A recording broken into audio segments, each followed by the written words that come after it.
stations, this is your final time check. At the tone, the broadcast will begin in 30 seconds.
This is Westwood One Sports Night.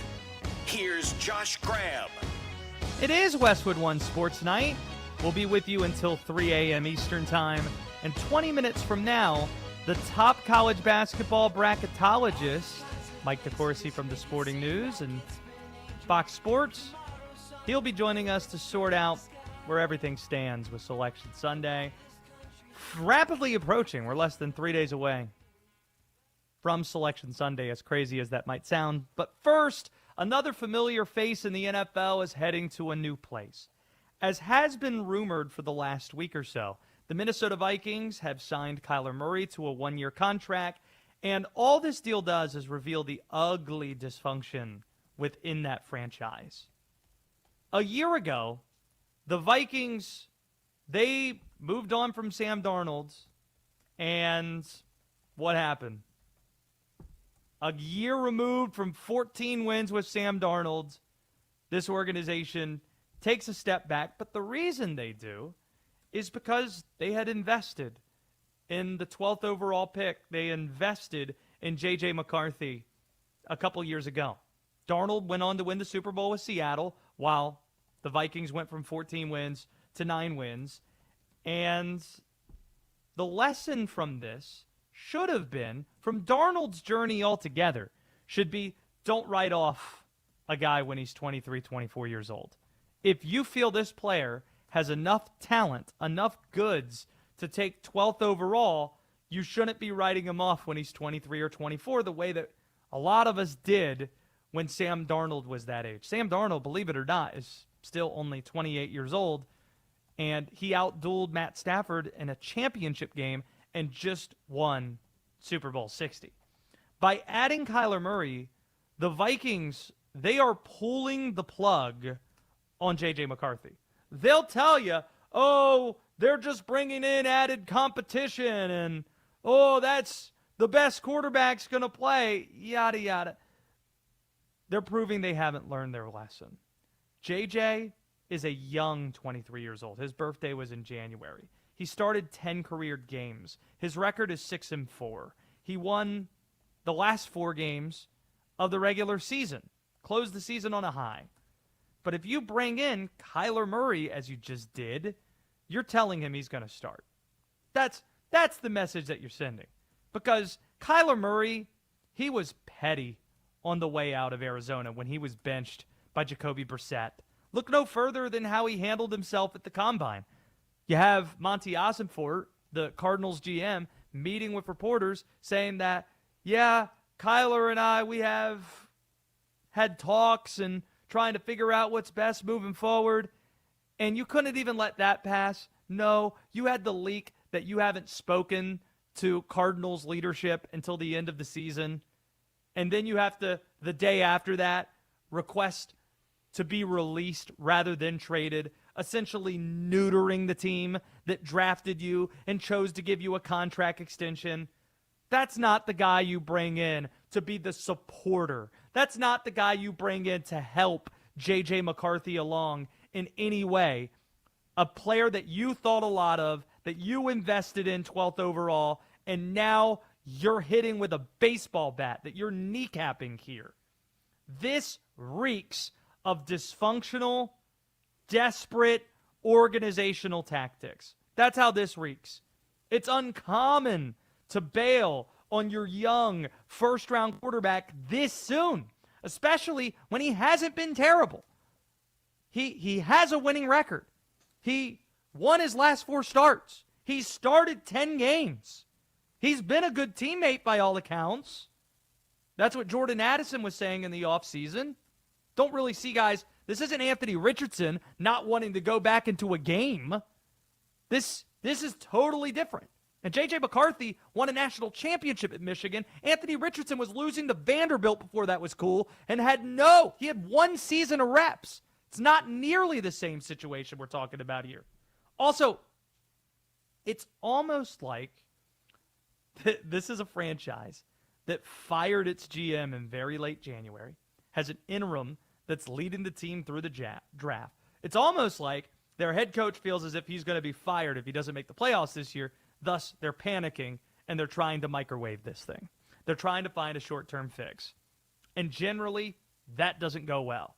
Generally, the dysfunctional teams aren't the ones that are making the playoffs, and the desperate teams generally aren't the ones getting there as well. The ones trying to do the microwaved short-term fix, that's what Kyler Murray to the Minnesota Vikings is.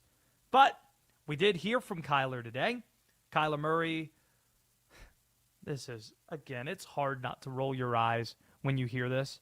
Kyler Murray grew up in Texas, but apparently Kyler Murray was a childhood hardcore Vikings fan. Why? Because one of his first teams was named the Vikings that he played for. So we're supposed to believe that this was a lifelong dream for Kyler Murray. Listen to him earlier today. Ever since I started playing tackle football, I was 7 years old. Genuine fandom. Ran deep, Vikings gear through and through. A lot of purple in my household. I don't want to bring it up right now, but maybe later another day. It was a moment. I'll bring it up anyways. Whatever. I cried real tears whenever Brett threw that interception. I cried real tears that day. Cried real tears when Brett Favre threw that pick in the NFC Championship game in 2009. Real tears because my Little League tackle football team, my Pee Wee team, was named the Vikings in Texas. But why weren't you a Cowboy fan? This is an exact quote that Kyler Murray gave reporters when he was asked that one time. Because they're always ass. Profound from Kyler Murray. Just crying real tears of joy now that he's a Minnesota Viking. Sorry, just don't see it. Who should be viewed as the favorites in the NFC North? The only division in the NFL where all 4 teams last year had winning records. Who should be viewed as the favorites of the North, the NFC North? 310-840-4910 if you want in. We'll get to those calls in a second. 310-840-4910. Who should be the favorites in the NFC North? This segment sponsored by Progressive Commercial Insurance, protecting small businesses with affordable coverage options. Get a quote today, progressivecommercial.com. Mike DeCourcy is going to join us in about a dozen minutes. He is Fox Sports' bracketologist. We'll talk about whether or not Miami University is good, despite the fact that they lost. Are they into the tournament? They lost for the first time today, quarterfinals of the MAC, to Frank Martin and UMass. But this is the biggest story in college basketball right now. The number 1 team in the country is vulnerable. Duke is vulnerable at the worst time of the year to be vulnerable. It's March, and there are concerns.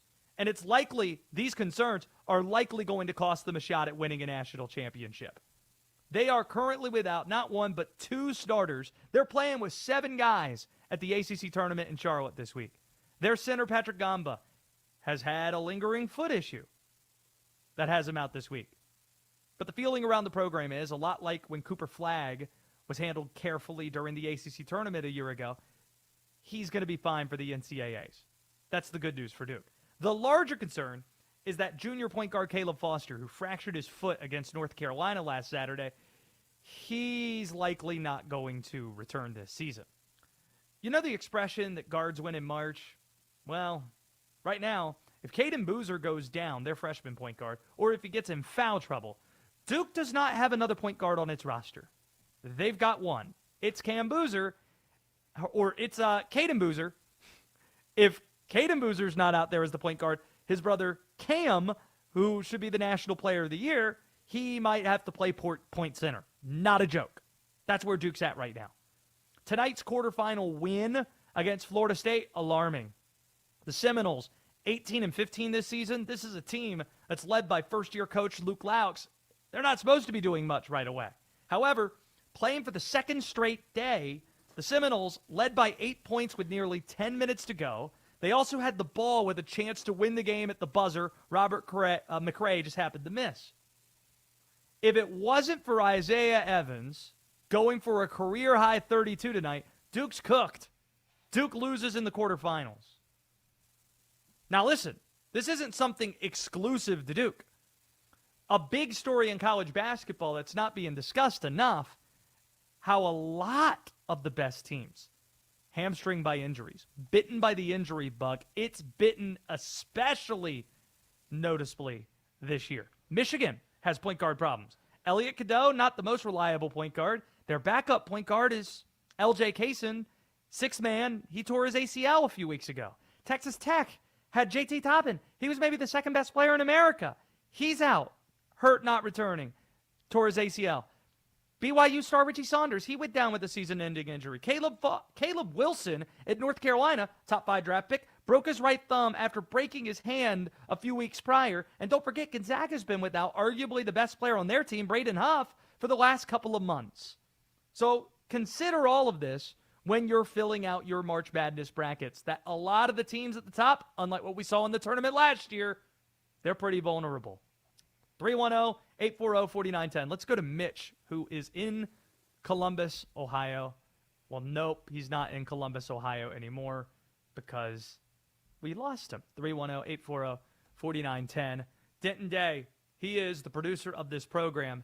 D-Day, do you know of the movie Dirty Harry?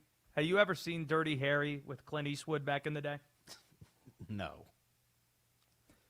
Yeah, what are we talking about? You haven't seen Forrest Gump. Ask me about a real classic like like Pitch Perfect, not Dirty Harry. Well, one of the iconic quotes, the most iconic quote. Well, are you feeling lucky, punk? Well, are you? Looking at the scoreboard right now in Charlotte, Clemson's leading North Carolina 58-43. And I'm being told there's a chance we might be visiting with Clemson coach Brad Brownell if Clemson's able to close this thing out. So I ask you the question again, D-Day. Are you feeling lucky, punk? Well, are you? I'm feeling lucky.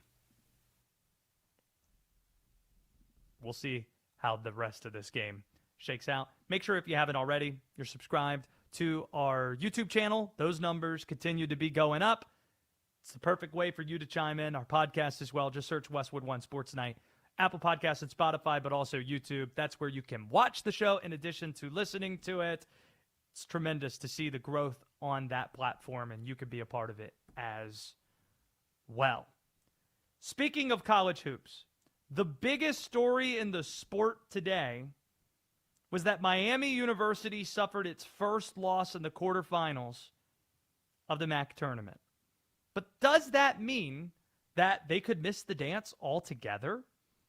We'll ask one of the experts, Fox Sports bracketologist Mike DeCourcy, when he joins the show next. Chaos. The Ravens backed out of their trade for Max Crosby. Will he return to the Raiders, or will the elite pass rusher be traded again to another team? We'll let you know what happens next and what it means in this historic saga. Westwood One Sports.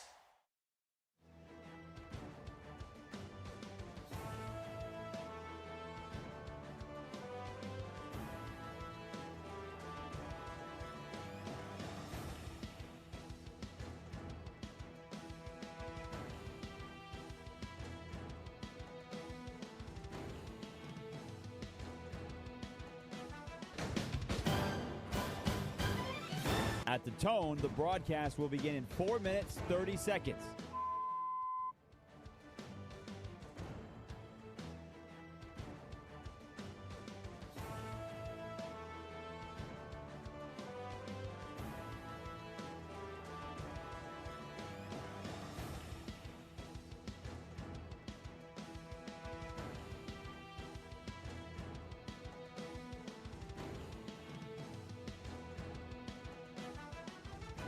At the tone, the broadcast will begin in 4 minutes.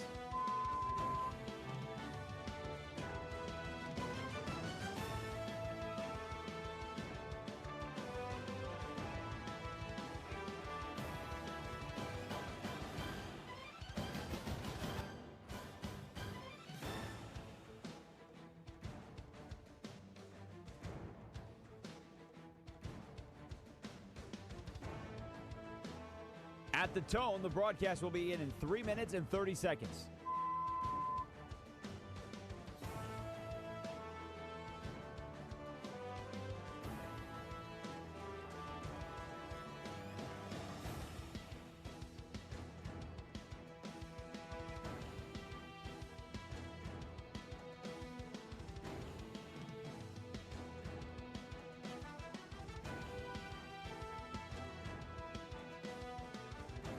At the tone, the broadcast will begin in 3 minutes.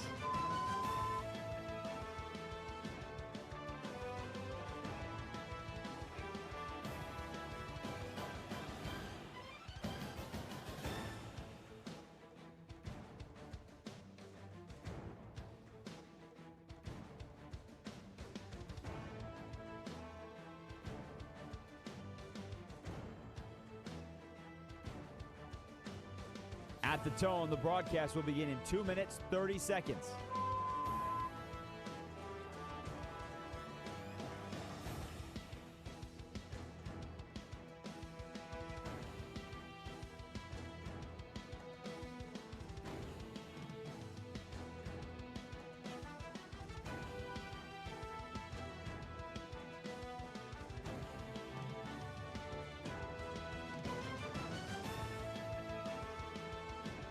At the tone, the broadcast will begin in 2 minutes.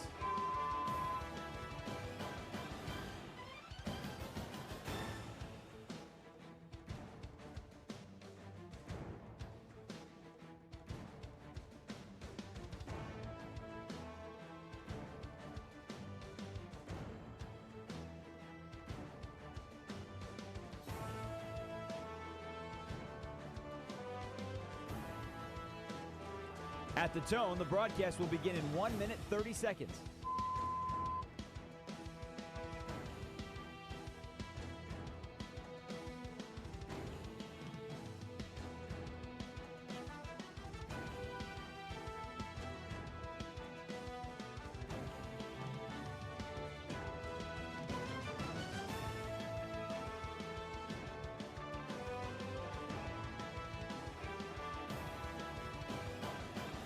At the tone, the broadcast will begin in 1 minute.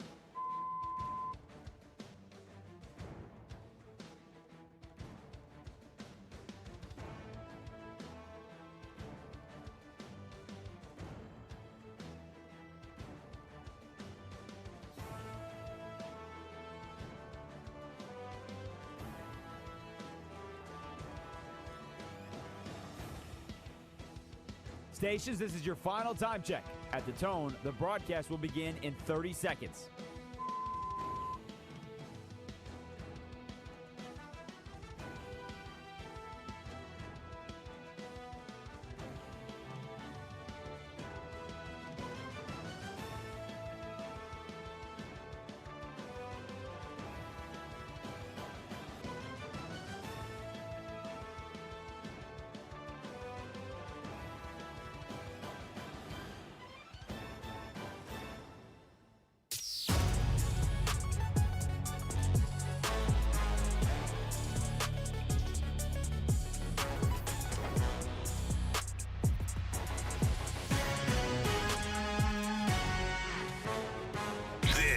is Westwood One Sports Night. Here's Josh Graham. In about 20 minutes, we heard from perhaps the easiest quarterback to root for in the NFL today. You'll hear that. You can make that own case. You can make the case to yourself in just a little bit. But that can wait because it's March, and we're being joined by our good friend, Mike DeCourcy, the Hall of Fame sports writer from the Sporting News, Fox Sports bracketologist as well.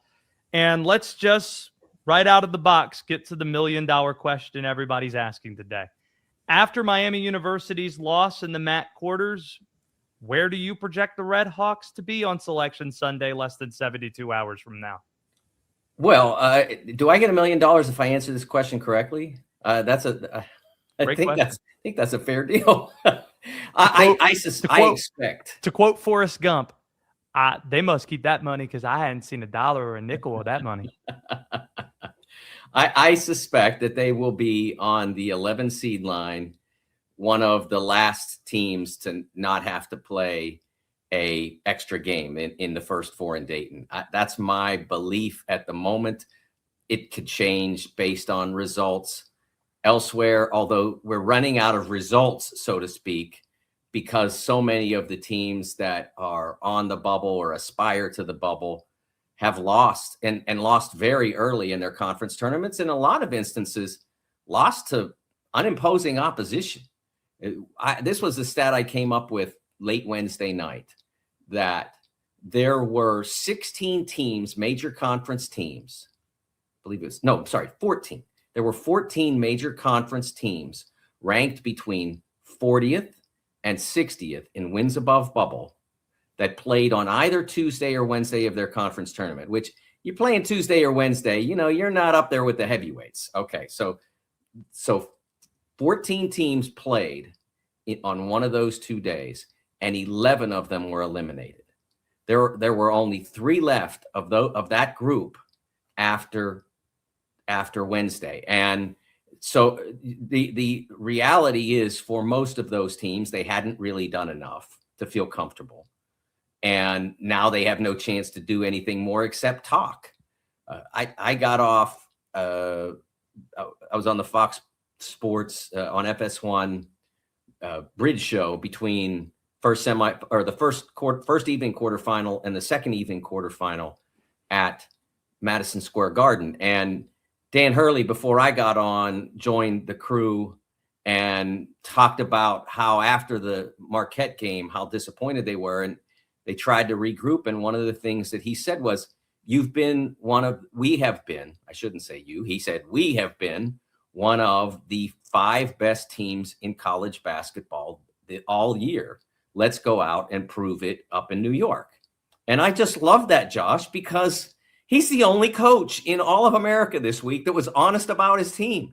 I don't know, maybe some of the guys that are 1 seeds are like, yeah, we're really, no, none of them do that either. They all say, oh, well, we got things to do.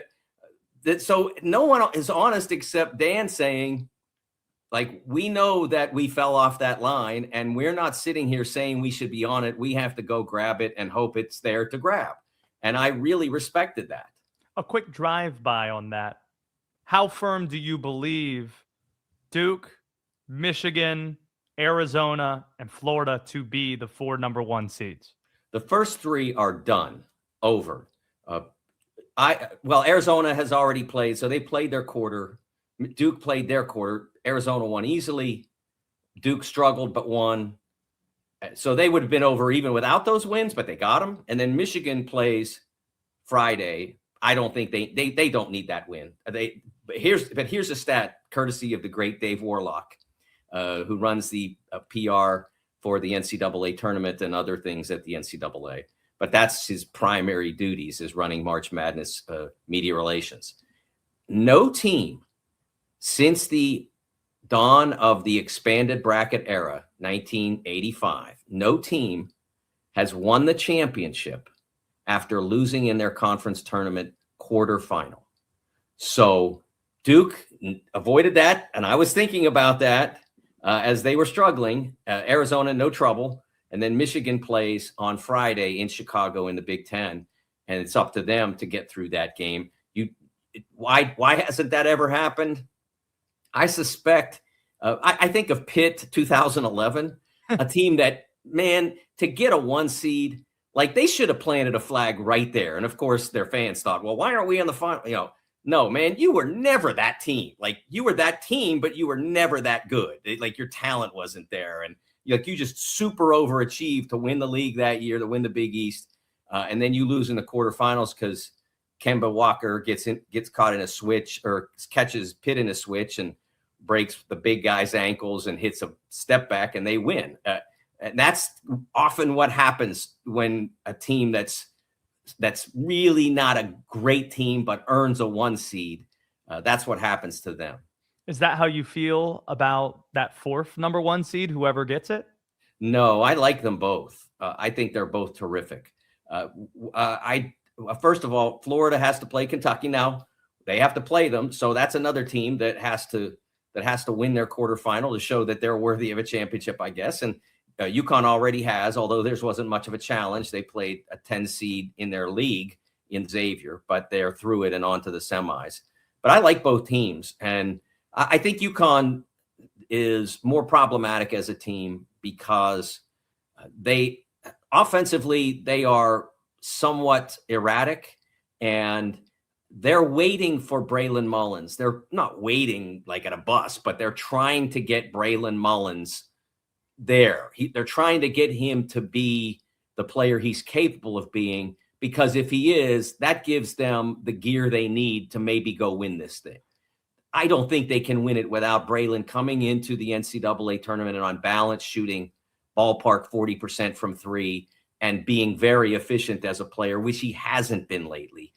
He's had a rough freshman year. He's been injured twice, and that's caused him to fall out of alignment, so to speak, with the other team in much the same way that Darren Peterson has been because of all his absences at Kansas. It's not as pronounced and certainly not as publicized, but that has been the difference between them being a great Big East team and a team that could win the national championship. Mike DeCourcy's with us here from the Sporting News Fox Sports bracketologist. You're putting your thumb on something that, for those who follow the sport, has been an unfortunate headline throughout the season, an unfortunate trend where a lot of the better teams going into the tournament, the injury bug bit this year. Talking about JT Toppin at Texas Tech and talking about Richie Saunders at BYU, that comes to mind, Caleb Wilson at North Carolina, and heck, even some of these front runners, Michigan, Elliot Cadeau, we hear guards win in March, not going to have LJ Kaysen as the backup point guard who tore his ACL. And then the reason Duke got pushed largely tonight by Florida State, no Caleb Foster probably for the rest of the year, and no Pat Gamba this week, which means you have no point guard if Caden Boozer is out of the game, and you have 2 forwards that you're playing with this week. How vulnerable, focusing on Duke, do you believe the Blue Devils to be? How much different is this than, say, last year conference tournament week? We were talking about the Blue Devils without Cooper Flagg, and they still went on to cut down nets in Charlotte, and Cooper, of course, returned in the tournament. Well, I think the difference is somewhat the competition. There are better teams in the ACC this year than there were a year ago. And that's a big difference. I mean, if you took out Cameron Boozer, and thank goodness we're not, I'm not trying to speak anything into existence, but if you took him away from the Blue Devils in this ACC, they're not winning it. Caleb Foster is what they lose from Caleb Foster is one of the better on-ball defenders, maybe one of the best on-ball defenders in college basketball. He is so physical, so strong, so sturdy, and very dynamic, and it's hard to get by him. And that's where the challenges for opposing offenses begin. And then you have like Dame Sarr as a shutdown wing, and you've got Gangba, who has improved tremendously as a defensive center, was not great at it a year ago. He's not, I mean, I'm not saying he's Dikembe Mutombo, but he is a terrific defender now. And then they're missing that as well. So that's where they lose the most, and where they have to make up for it, and did not for a lot of the Florida State game, is they have to be better on offense. They can't get worse on defense and worse on offense. Caleb is a tremendous college player. I just described to you what I love about him, and he's an excellent shooter as well, but he's not really a point guard. I mean, everything that he does as a point guard is kind of a force. He's naturally a shooting guard. That's his spot. He's a wall-up defender, and he's a catch-and-shoot guy, and he can go by you if you close out too fast. But he's not gonna shake and bake you and get past you that often. So he needs so you need to then take what you lose from him at the defensive end, and you have to be additive on offense, which means Caden Boozer, who is more of a true point guard, maybe not a better shooter, but a better driver and better at getting the ball into the lane and making a decision. Those kinds of things can be accelerated, and maybe Duke can counterbalance that and at least, if not better, maybe not a whole lot worse. And if you're Duke and you're not a whole lot worse, you're still the best team in the ACC. Let me circle back where we started talking about Miami of Ohio. What type of taste in your mouth would you have if the committee decided to leave them out? What message would that send? Well, it would be horrific because it would, first of all, it would tell all the mid-majors you could literally win every game you play in the regular season and we still might leave you out. It would also almost certainly, I mean, one of the high level qualities that they have used over the past several years to select the field. This was, I'll if I have a second, I'll tell the story. Please. Okay, I went to, in 2017 or 2018, I was invited to what they called the analytics meeting at the NCAA headquarters. And I was living in Indy, so it was easy. So it didn't cost them anything. I think that helped. And also, I think they wanted somebody in the room that was basketball first and math second. And that certainly described me.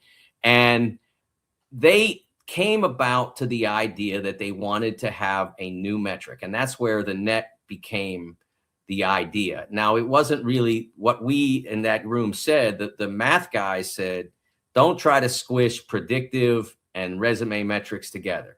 And that's kind of what they did, although they've basically leaned more toward a predictive metric in the net.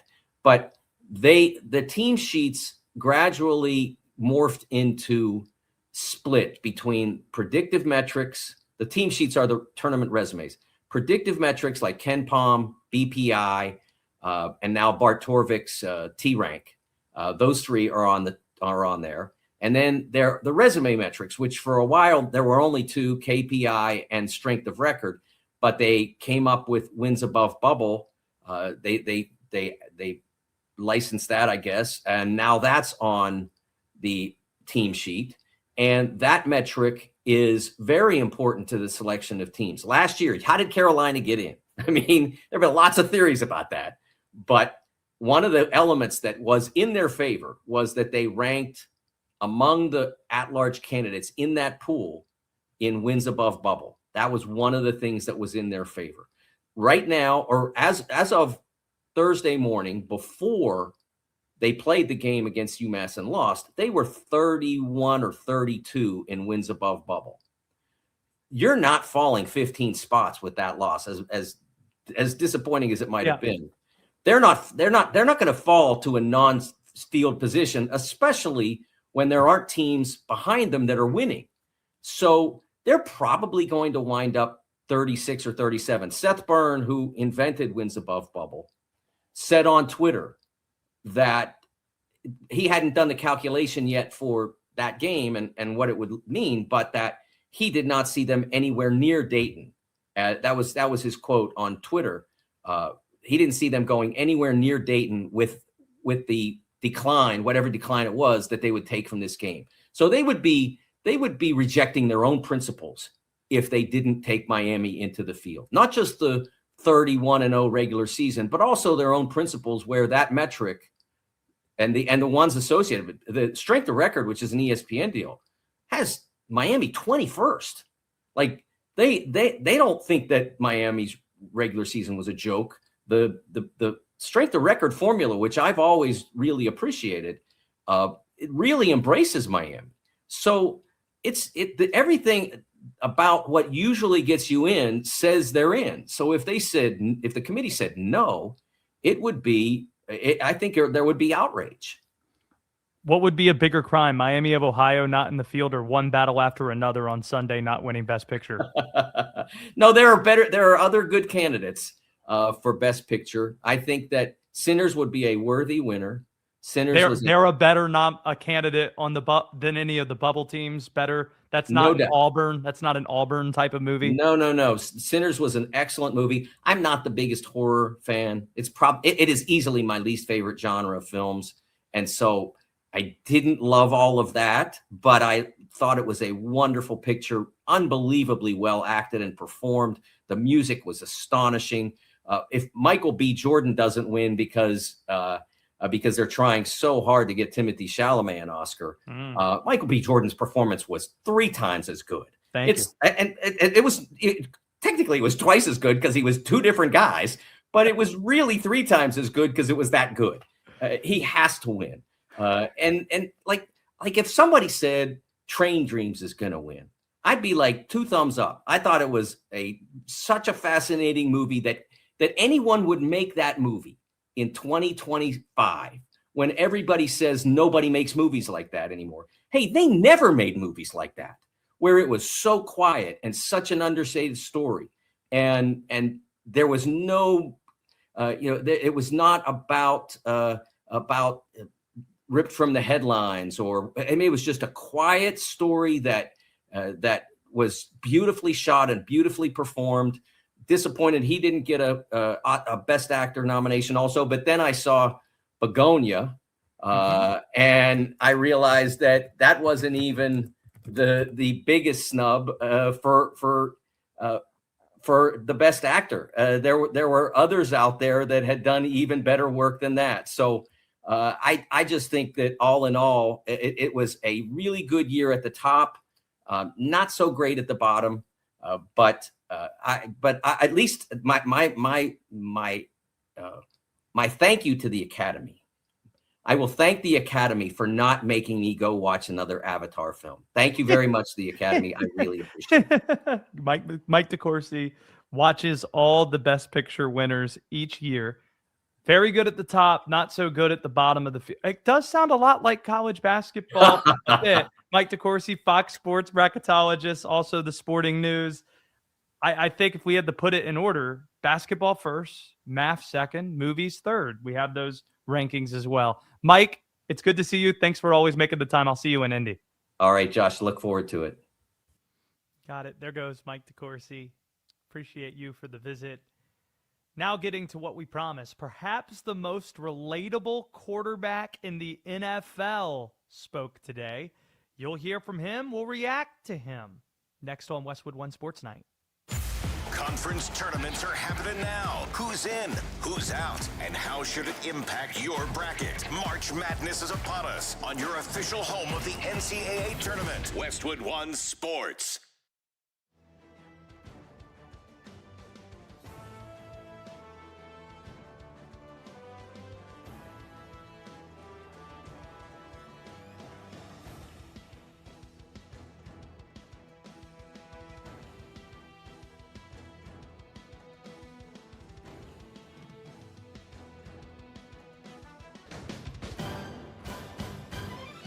At the tone, the broadcast will begin in 4 minutes, 30 seconds.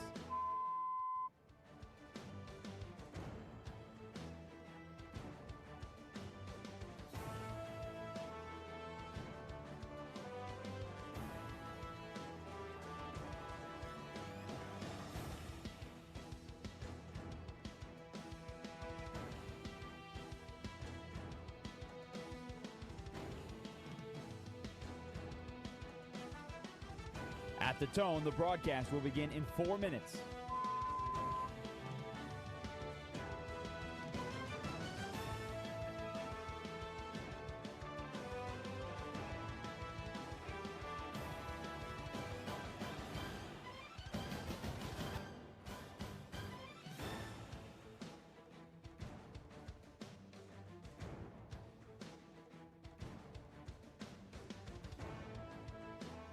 At the tone, the broadcast will be in 3 minutes and 30 seconds.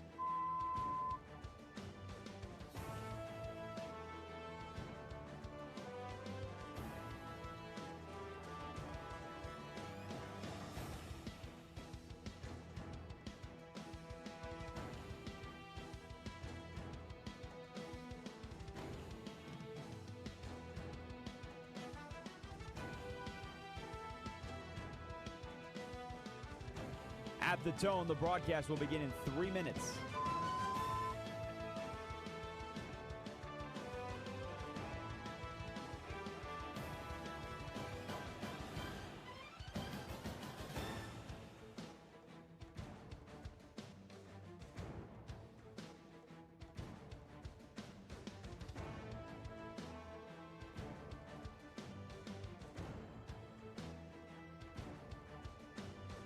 At the tone, the broadcast will begin in 2 minutes, 30 seconds.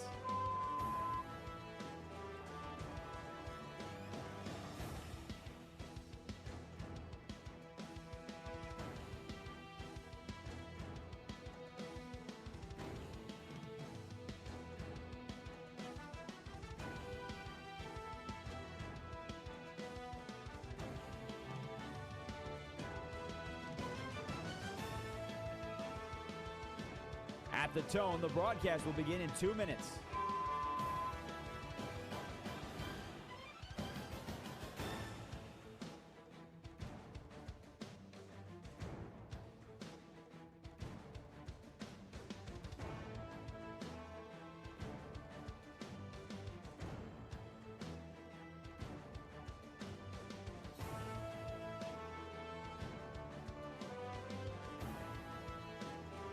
At the tone, the broadcast will begin in 1 minute, 30 seconds.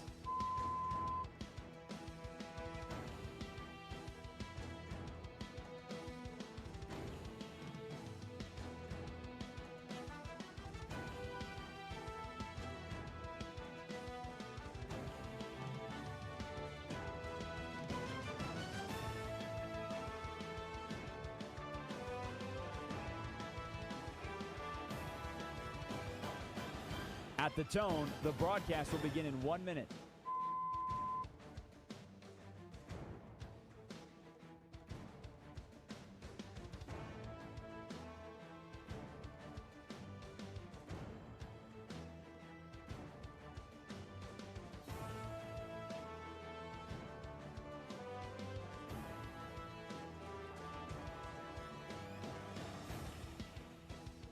Stations, this is your final time check. At the tone, the broadcast will begin in 30 seconds.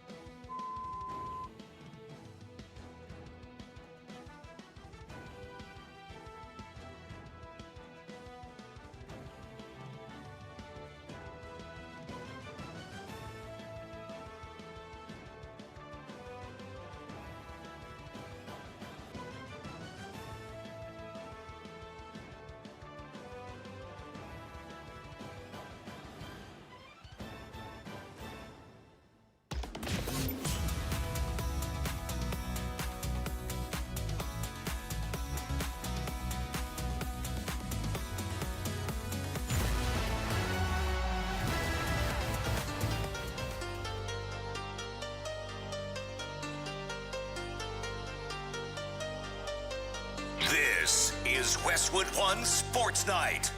Here's Josh Graham. While Kyler Murray dominated NFL headlines today, he's a Minnesota Viking. The Miami Dolphins introduced Malik Willis to local reporters on South Beach, and he might be the easiest quarterback in the league to root for. The definition of an underdog. Third-round pick out of Liberty, with respect to Liberty alum Denton Day. Not a power conference school. He wasn't a first-round guy. We're not looking at a massive signing bonus from when he was drafted by the Titans. Shipped out of Tennessee, had to claw for every rep with the Packers before impressing enough in 6 starts to get this opportunity, to get this payday, to get this kind of generational wealth. And Malik Willis was about as honest about his path to Miami as you're going to ever hear a starting quarterback in this league. Here he was talking about the preparation for this opportunity now versus where his preparation was when being drafted by the Tennessee Titans, this journey. I think it happened when I was prepared. I think when I came in the league, I wasn't prepared, and that's not a knock toward my coaches or myself. That's just what it was, coming from the system I came from, and I've had a chance to learn the last 4 years since I've been in the league, and went through 4 different offenses and seen a bunch of different defenses, and I just think I've grown a lot, and I'm grateful for the opportunity once again. I wasn't prepared then. That's humility, by definition. What does humility mean? acknowledging, it's the admission that you're not where you want to be. And while he was talking about preparation, he also provided a lesson for anybody experiencing failure in a passion field of theirs. And this was, again, as thoughtful and as interesting you're going to hear a star quarterback be in talking about times that they've failed. Just coming from what I came from, it was just a lot different. And you can know but not be a master of it. You can know and not be comfortable and aggressive doing things. You can know and not just trust it. And I think that trusting it is what takes you to the next level and helps you go out there and execute, because you got to be able to trust it, because it's not always going to be perfect. It's not always going to be, oh, you see it or perfect. But if you have an idea and you've seen it enough and you trust it, it'll work out a lot of times. You might know the things, but might not be able to execute them the way you want to. You might know the things, but might not be super confident in what you're doing yet. Again, that's profound from a starting quarterback in the NFL, and really, really interesting. He was unusually polite, too. This was a funny exchange with a reporter. How often do you hear quarterbacks apologizing to reporters? How does your athleticism help you and the team? I think we'll see when that time comes. Malik, when they Sorry. came, I'm sorry. I ain't mean to, really, honestly. It's just, it's natural. I think it helps, though. It helps, though. I'm sorry. Sorry I gave a short answer. Sorry about that. Didn't mean to. He was funny, too. Do we have any more clips, Oliver? The last clip you have here, just hit this, where he was being asked about getting a chance to play with Achane and Jalen Waddle. Malik, what do you think about having Devon Achane and Jalen Waddle as targets to throw to? I think it's awesome. I think they both might be faster than me. and that's a good thing. Denton Day, do you have a Malik Willis jersey? Is he easily the best player to come out of Liberty?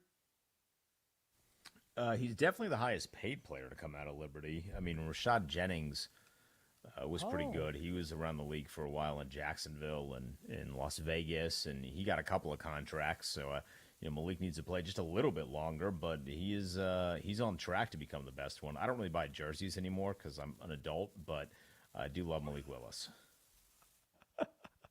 It is true. There is an expiration date on when you should be wearing the names of other grown men on your back. Now, that isn't to say I don't have a few Oriole jerseys. I do. I have a few Oriole jerseys. But I'm not really rocking jerseys so much anymore. So you don't have any in your closet, any sport, no jersey? No, I definitely do, but I'm just not spending a ton of money. I think you can still buy jerseys. I don't want it to come off like I'm anti-jersey once you're over the age of 25 years old, but I just, generally speaking, I don't buy a lot of jerseys at the moment. You got to be really, really good.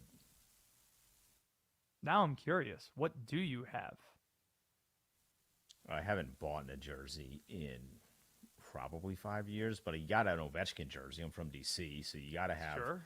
You got to have the Ovi jersey in there. I don't have a current Commanders player. I will get a Jaden one once he signs that contract, but sometimes you just got to be safe.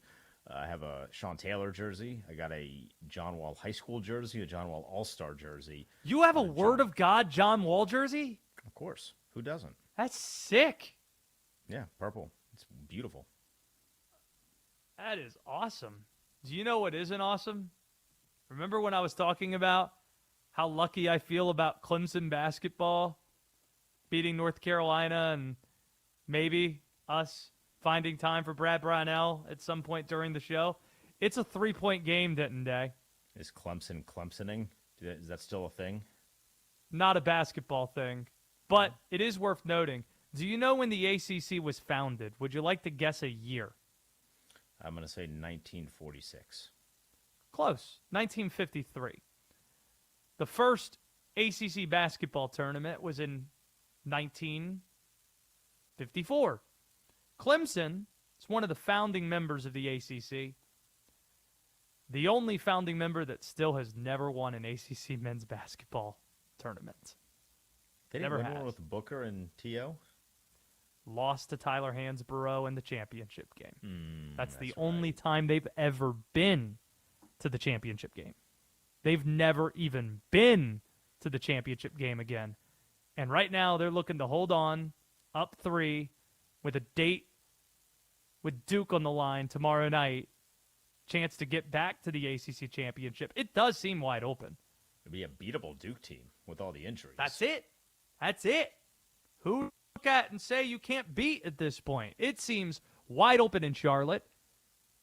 Going to be at the ACC championship game on Saturday. I don't know who's going to be playing Saturday night, but I'll be there doing my afternoon show Saturday afternoon, 4 to 7 p.m. I think Will Dalton is going to be in tow, so that'll be fun. We'll have a good time. By the way, we're asking this question. Not what is too old to own a jersey or to buy a jersey, but how about in 10 minutes, who should be viewed as the favorites in the NFC North now that Kyler Murray is a Minnesota Viking? 310-840-4910. They're making the case for me, D-Day, that conference tournament week is awesome. When you have Miami of Ohio in the early session today, great basketball games throughout the day. BYU, just see that A.J. DeBonsa broke Kevin Durant's record for the most points in a Big 12 tournament. I saw him in a loss on somebody. Oh, my God. That dunk was ferocious. Man, I love that Houston team. All right, so Clemson's up 5, and North Carolina just splashed to 3. I'm about to say, this big white dude from North Carolina, Vassar, is on fire in the final 2 minutes. This is like the third threes hit. Oh, my God. And we'll get to Graham's gambling later, but the expression is bet what you know. We had Virginia minus 5.5. They won by 7. We took Miami plus 2.5. They won outright. The Holy Trinity, Clemson money line, is the last of the 3 here. They were an underdog when we bet it, and they're up with 12 seconds to go in their ACC tournament. That had to be a good game. number for you. Plus 100. Yeah, I would have thought they only got a point and a half, so I wasn't going to bother with. Well, could see maybe a missed set of free throws here and a 3, and I don't know if that would age very well. It'd probably appear in that Cold Takes Exposed page. I've been on there a couple times. One in Clemson plus 1.5 if you lose by 1. So this got interesting fast. I can tell you, a lot of people at the gate, a lot of people who run the Spectrum Center, they're really rooting for North Carolina to close this one out and win a basketball game. Not just because North Carolina is their biggest gate, but also because they might want a North Carolina Duke game tomorrow night for their evening session. Just a thought. I'm not rooting for it personally. This is selfishly. I don't want it to happen because I'm not going to be back at the ACC tournament till Saturday. And I've been to every Duke-Carolina game other than the COVID year where you couldn't since 2019. And I'd like to see that streak be intact. That's what we call being selfish, though, D-Day. Acknowledging that. Make sure, if you haven't already, you are subscribed to the YouTube channel, Westwood One Sports Night. That is where you find us. Man, this Celtics OKC game is good as well. Mentioned that Houston held on against BYU. Lot of fun hoop all over the place. However, and wherever you're listening or watching, whether it is on YouTube or across the fleet of stations in the United States of America making up Westwood One Sports, we greatly appreciate that. It's about time we actually answer the question that we've been asking this hour related to Kyler Murray. Who is the favorite to win the NFC North right now? We'll give you your take on that. We'll give you our take on that while I sweat out the finish of this Clemson-North Carolina game. Next on Westwood One Sports Night. This is Westwood One Sports.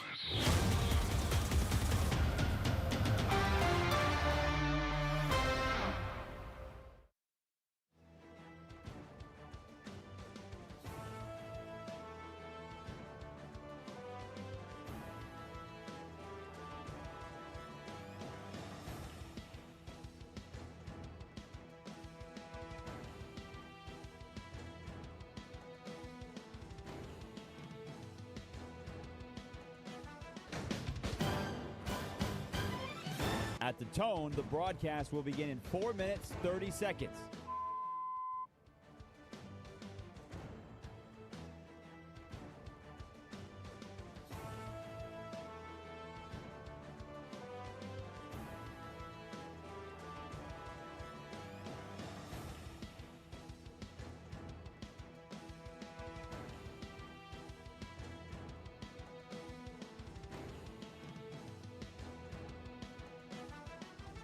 At the tone, the broadcast will begin in 4 minutes.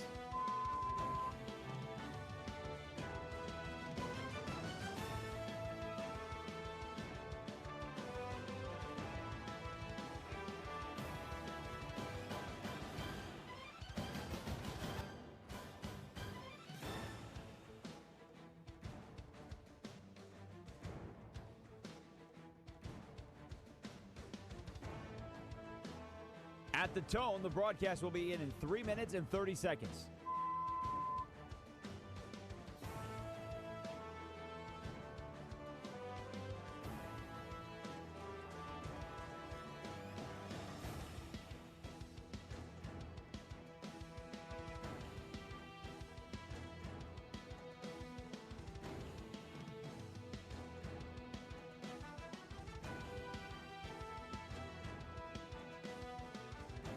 At the tone, the broadcast will begin in 3 minutes.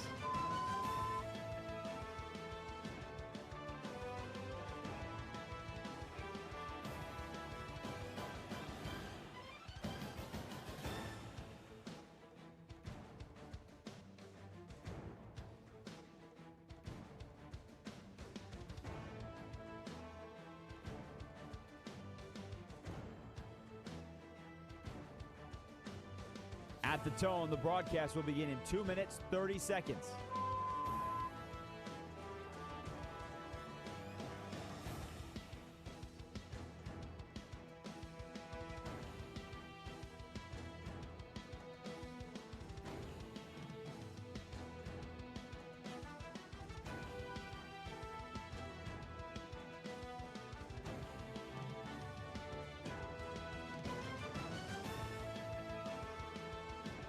At the tone, the broadcast will begin in 2 minutes.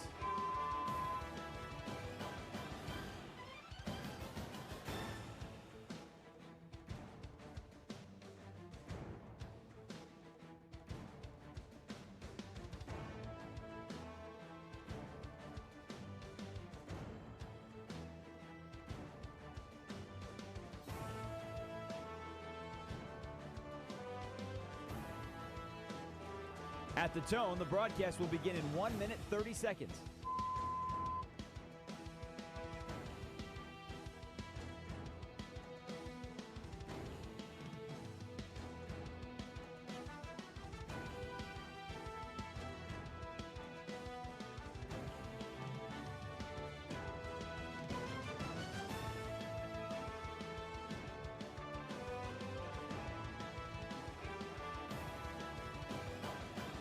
At the tone, the broadcast will begin in 1 minute.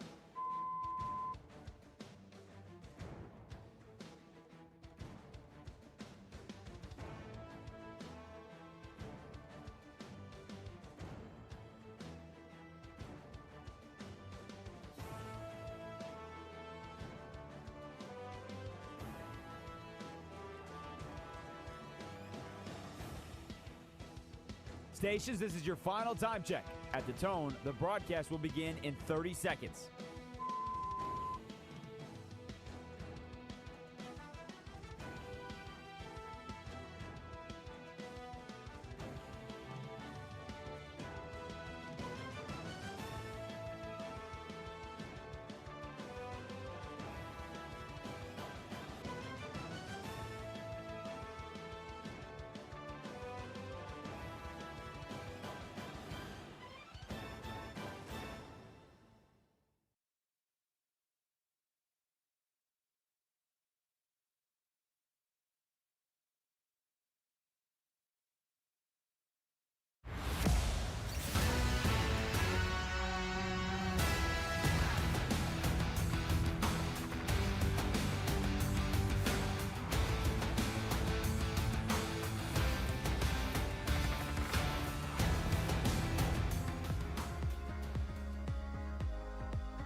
is Westwood One Sports Night. Here's Josh Graham. Thought about this idea as a tribute to ACC legend Scott Van Pelt, even though he's a Maryland Terrapin like Oliver is, who plays the music on this show. Oliver, a Big Ten legend, because he went to school at the time. Well, it gets kind of tricky. Here was the idea as an ode to Scott, who once upon a time, I think they had a day called Bad Music Fridays, where you just play the worst music the entire show. Like, just throw on some B-side Celine Dion. Throw on, I don't know, some Carly Rae Jepsen. And that's the entire program. We do have Free For All Friday that we do. It's a little bit different than that, but something to consider. It's almost better if it's bad. 310-840-4910. Clemson figured out a way to beat North Carolina. Denton's still mad about it. D-Day, why are you mad? We were talking about wanting Clemson to win the game, so perhaps we could reach out to Brad Brownell and figure out a way to get him on. You're upset. Why? I want Coach Brownell on. I think he deserves to be on. I would love to have you talk to him because it would be a great conversation. It's just the inner basketball guy in me, in that North Carolina had no plan if they missed the shot. They called a timeout in between the free throws, and they had zero plan if they missed the shot. Down one. They missed the shot, down one, and then you fire a three-quarter court shot up with like 1.6 still on the clock. You could have taken minimum one dribble. You probably could have taken two dribbles, and we're being honest. Again, if you had a plan, and they just didn't. It was ugly at the end. They deserved to lose that game. Just now realized both the evening session games at the ACC tournament featuring the Tobacco Road Blue Bloods, final score 80-79. Florida State had a look at the buzzer, couldn't hit it. Duke wins 80-79. North Carolina, not the prettiest of three-quarter court shots from Jaron Stevenson, the former Alabama Crimson Tide big man. So Clemson holds on to win 80-79. 310-840-4910. Here's our question related to Kyler Murray. Does that make Minnesota the favorites in the NFC North? If not, who? 310-840-4910. Let's go to Carter from the Bronx, who wants in on the topic. Carter, who's the favorites in the North? Who's the kings of the North? Hey, Joshy boy. It's the Bears. It's the Bears. And let me tell you, hey, I love conspiracy, Josh. You should come out a lot more. Lee Harvey Oswald did not kill JFK. It was Israel. Just going to say that. Boom. There you go. Carter from the Bronx, everybody. There he goes. Get him out of here. This is the part we probably just need X-Files music. I mean, available. Conspiracy Josh is to blame for that one. You opened up the can of worms that is conspiracy theories, and now Carter from the Bronx weighing in. I didn't cut his line. That might have been Israel too. That cut his line there at the end. I don't know. 310-840-4910. I'm just going to leave that dead fish that's sitting in the room now. We all just have to deal with and sit through. And instead go to Mr. Positive, who, for the second night in a row, is wanting to call in about the Lions in an unpositive way. Are you not liking the Lions now more than the Vikings with Kyler Murray, or how do you view the NFC North, Mr. Positive? Whoa, Josh, baby, D-Day, boom shakalaka, everybody go for your dreams. I got to tell you, we here in Detroit are so down on the Lions. Yeah, Kyler Murray, a great get for the Minnesota Vikings, the Chicago Bears with Ben Johnson.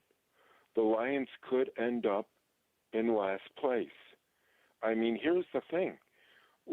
We went from hero to zero in roughly 2 seasons. I don't know what's happening. No one wants to spend money. The Lions should be on top of the NFC North. But my God, I just, it's unbelievable. Green Bay is going to probably do better than us. Minnesota, we know the Bears are probably going to do better than us. I mean, we're in disarray. Josh, D-Day, what can we do in Detroit? My Warriors are crying. Mr. Positive wants to make the world a better place and everyone go for their dreams. But can you help us, you guys?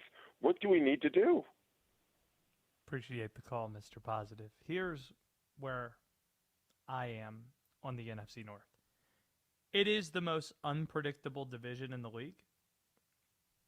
You don't know who's going to finish first. You don't know who's going to finish last.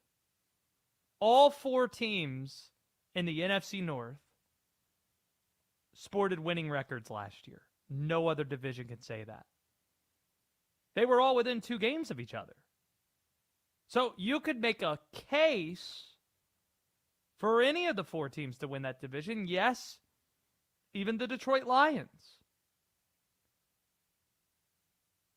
You bolster things up front, lose Ragnow, but you bring in Cade Mays, you get another offensive lineman in the David Montgomery trade, you have Jahmyr Gibbs still at running back.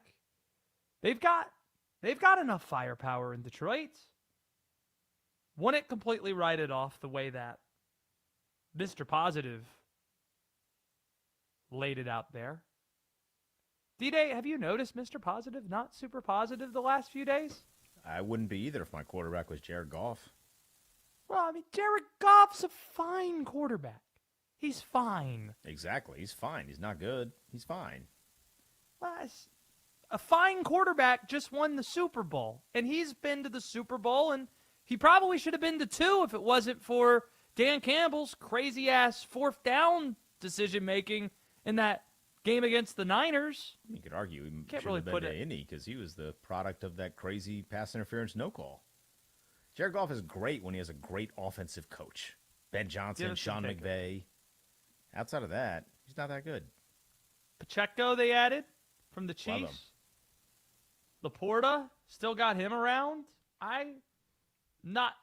Again, you can make a case for any of the teams in this division. 310-840-4910 if you want in.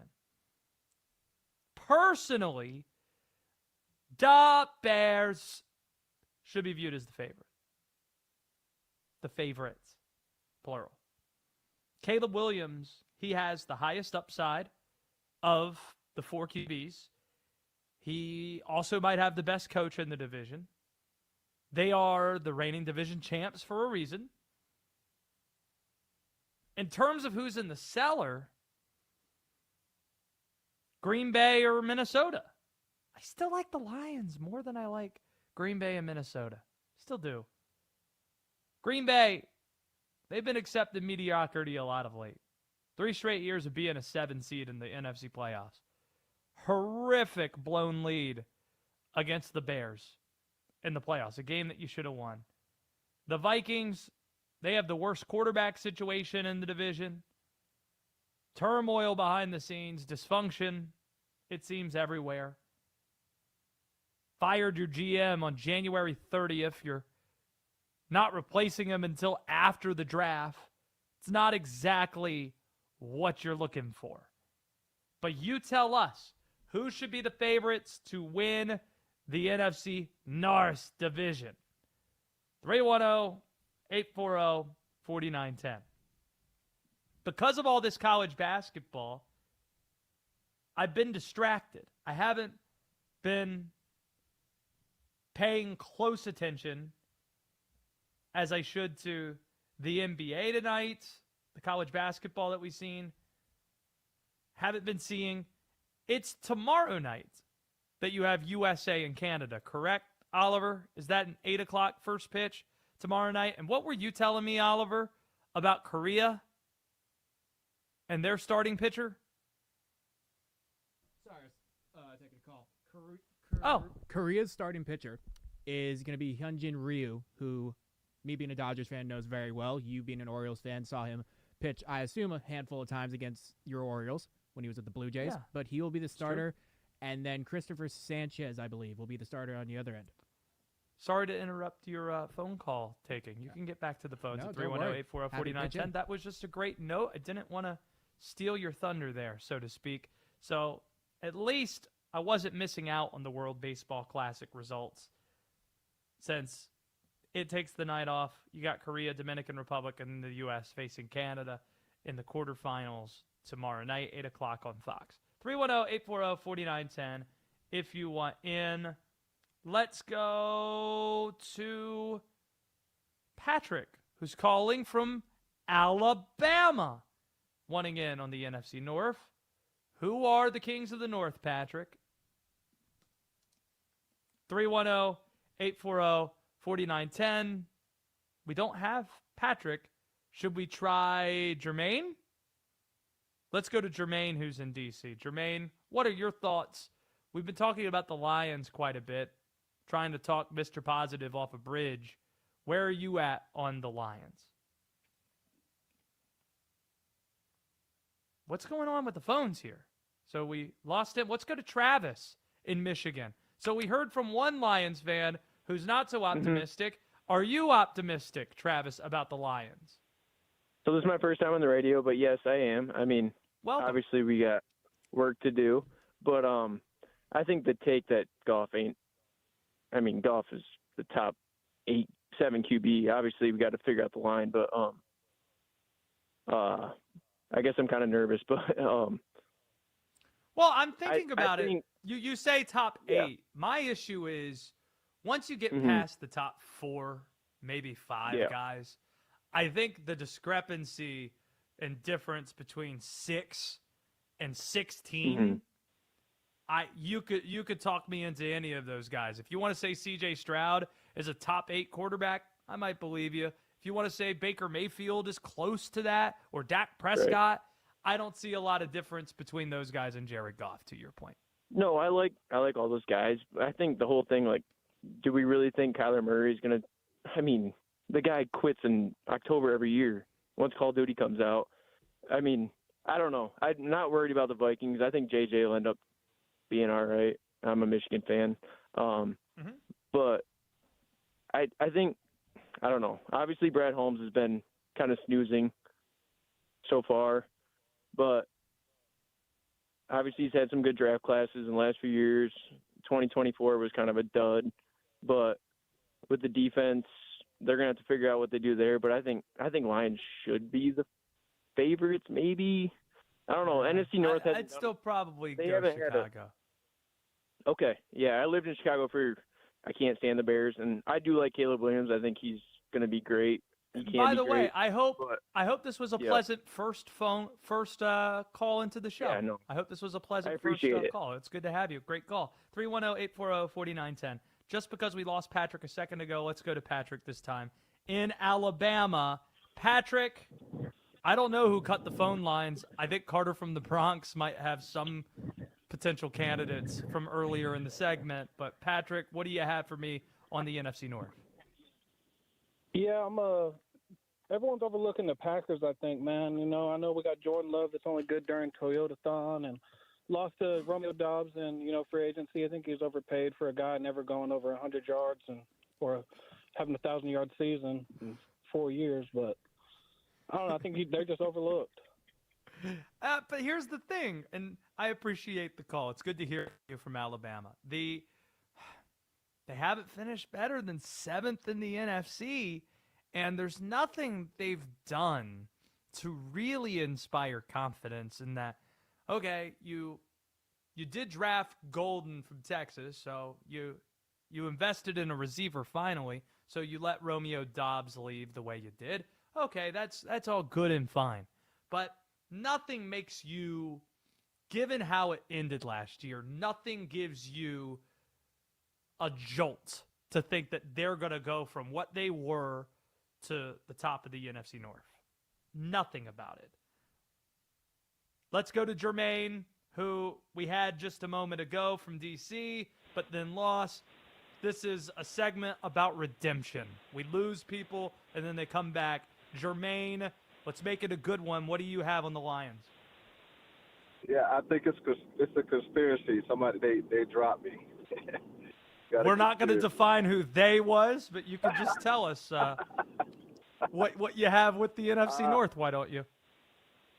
I would say to the Lions fans, Ben Johnson was the secret sauce for the Lions. Now that Ben Johnson is gone, I have to say that the Bears are on top.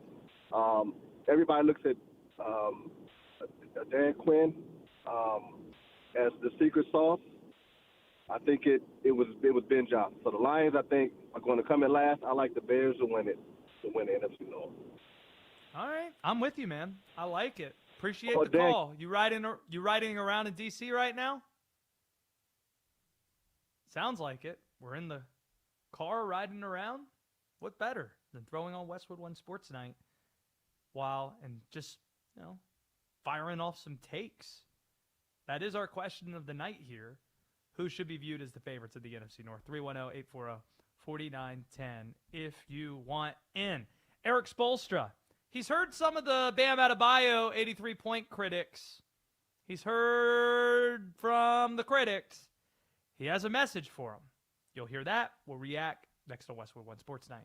This exact time last year, the Seahawks signed their eventual Super Bowl winning QB, Sam Darnold. Which free agent signing could make the same impact? We'll tell you about the NFL moves you need to know. Westwood One Sports.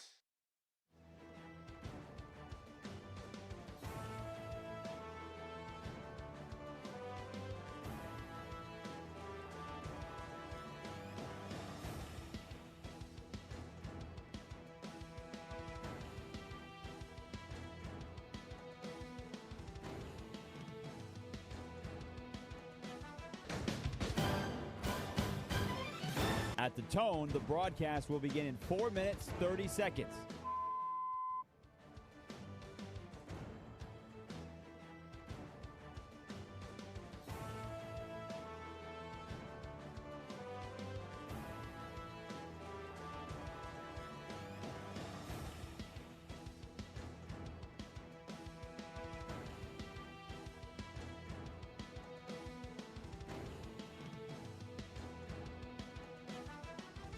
At the tone, the broadcast will begin in 4 minutes.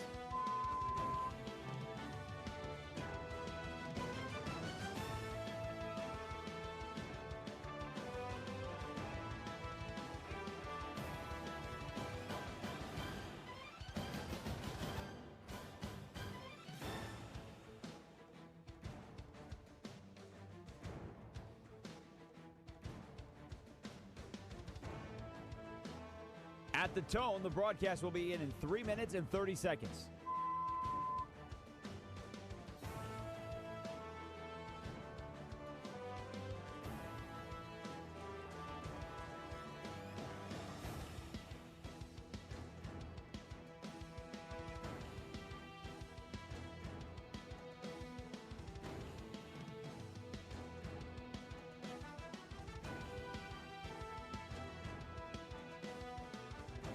At the tone, the broadcast will begin in 3 minutes.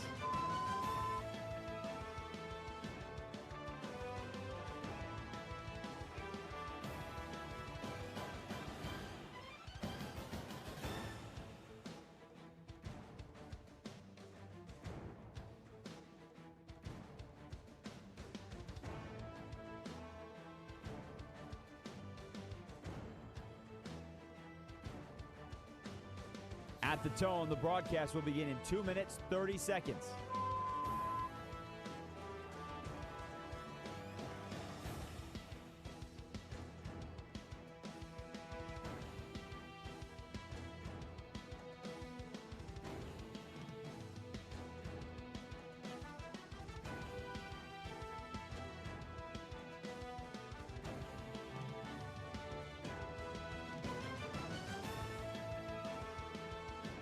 At the tone, the broadcast will begin in 2 minutes.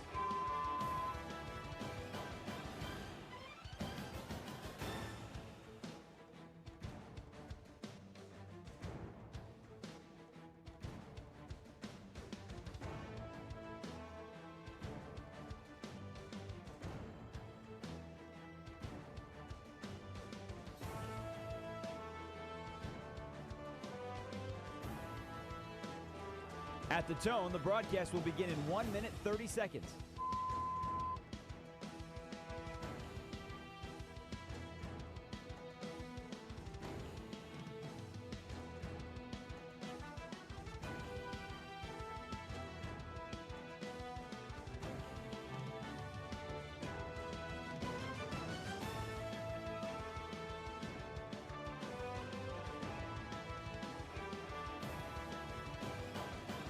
At the tone, the broadcast will begin in 1 minute.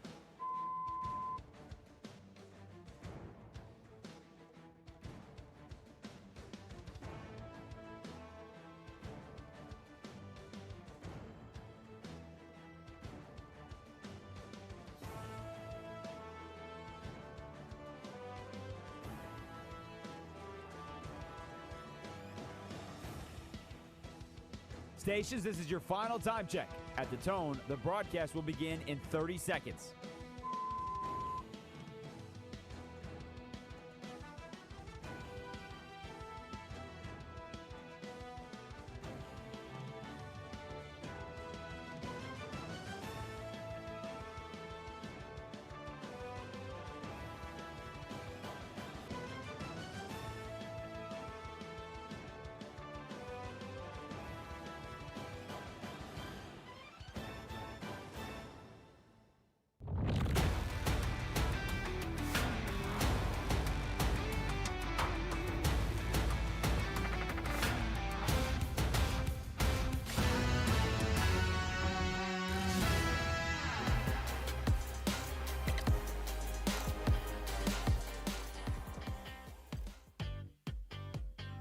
This is Westwood One Sports Night. Here's Josh Graham. 310-840-4910. Eric Spoelstra had a message for the haters, specifically the Bam Adebayo haters, earlier tonight. You'll hear that in a bit, but first, we have a poll question of the night. Question of the night, if you will. With Kyler Murray in the fold in Minnesota, who is the favorite now in the NFC North? Could it be those Minnesota Vikings? Haven't heard that case made yet, but let's go to Green Bay, Wisconsin, where Brett joins us. 310-840-4910. Brett, is it the Packers that you'd take as the favorites in the North? No, believe it or not, I'm a Bears fan. I am named after Favre, though. Wow. How did that work? I saw a documentary on the 85 Bears when I was a little kid, and I thought Walter Payton was the coolest guy ever. So the last, 15, 20 years, it's been rough. But I'm in uncharted ground now. If we're actually the favorites, I don't know how to handle it. Yeah, don't know. You're like Ricky Bobby. Don't know quite what to do with your hands during this conversation. That makes sense. Yeah. Brett, appreciate the phone call. Good to hear from you. Let's go to Josh, who's in Miami. Josh, NFC North, who you got? Hey, what's going on, Josh? Good night. Yeah, good night to you. I got basically, I think it's the Packers, honestly. And I'm going to give you a couple of reasons. The way I break this down is who's got the better defense, who's got the better quarterback, better running back. And if you put all three of those together, it's got to be the Packers, man. I don't see the Bears. DeAndre Swift isn't better than Jacobs. You might could argue Gibbs, but I think overall Green Bay is just a better team. Whether they here's show the it thing. or not. Well, why don't they show us that? Why don't they show us they're the better team? They haven't been that the last few years, and the personnel isn't all that different. I think the problem they have is they have too many receivers and not that one alpha. Maybe Golden develops into that alpha player this year, and everybody can sit back and, be the number two. But I just don't think they've had that alpha receiver. They have a bunch of beta receivers. Okay. There's the case for Green Bay. Appreciate the call. Good to hear from you. Oh, we get the hold on. Nah, if you're going to make your points, make your points. I want to hear them. I heard the point for the Packers. There you go. Let's hear from Eric Spoelstra. He was talking prior to the Heat's game tonight, we've seen all the discourse about Bam Adebayo's 83-point outing. He sent a strong but correct message to the critics tonight, to the haters, if you will. Here was Coach Spo. I apologize to absolutely no one. Period. And going into the game, it's a Tuesday night game against a team where they're not playing for anything, where their organization is trying to lose. We've already lost a game, in that kind of situation. We have players that are sitting out, and I spoke to Bam about I want, as our best player and team captain, for him to be locked in and ready. And he sure was. Perfect answer. Apologize to nobody. Denton Day, see if you can find Bam Adebayo's stat line tonight. My guess, probably not putting up 83 points. But what do you have? Well, not only did he not put up 83 points, that's literally the tagline of the Bucks tweet. They beat the Bucks, so the Bucks lost, but their caption on Twitter was Bam didn't score 83. He had 21 and 8 tonight in the Heat's 112-105 win over Milwaukee. My favorite debate that I've seen come out of the Bam Adebayo news, who's the crazier West Coast fan base? Tupac stans or Kobe stans? Like, who do you want to mess with less? Well, if they're real Tupac stans and Kobe stans, it's probably a lot of the same people. Because the criticism of Bam's performance doesn't make any sense, actually, except when you realize it's only Kobe stans that are really upset about this. Oh, they fouled to get extra possessions for Bam. So did Wilt Chamberlain in his 100-point outing. It's still the record. And nobody's trying to take that away. Nobody's trying to say that isn't the greatest scoring performance in NBA history. It's still that. Oh, this is tainted. What exactly is tainted? The second most points in NBA history? That's the biggest tell of a Kobe stan. Oh, it's tainted. What exactly? The second best mark? Oh, you mean it's only that Kobe Bryant doesn't have the second most points. That's tainted. That's really what's being said there. And the weird part about this, honestly, the strangest part about this, the same people that are criticizing this are also complaining about why the NBA isn't super interesting in the regular season. This is a gift from the basketball gods to the NBA. This was something, D-Day. This was a headline from a Wizards Heat game in March. On the same night, the biggest NFL headline of the offseason drops. The NBA leads all the shows such as this one. And we're supposed to say this is bad? We're supposed to say this isn't good. That people are actually talking about regular season NBA basketball, and we have to pretend this isn't good for the sport.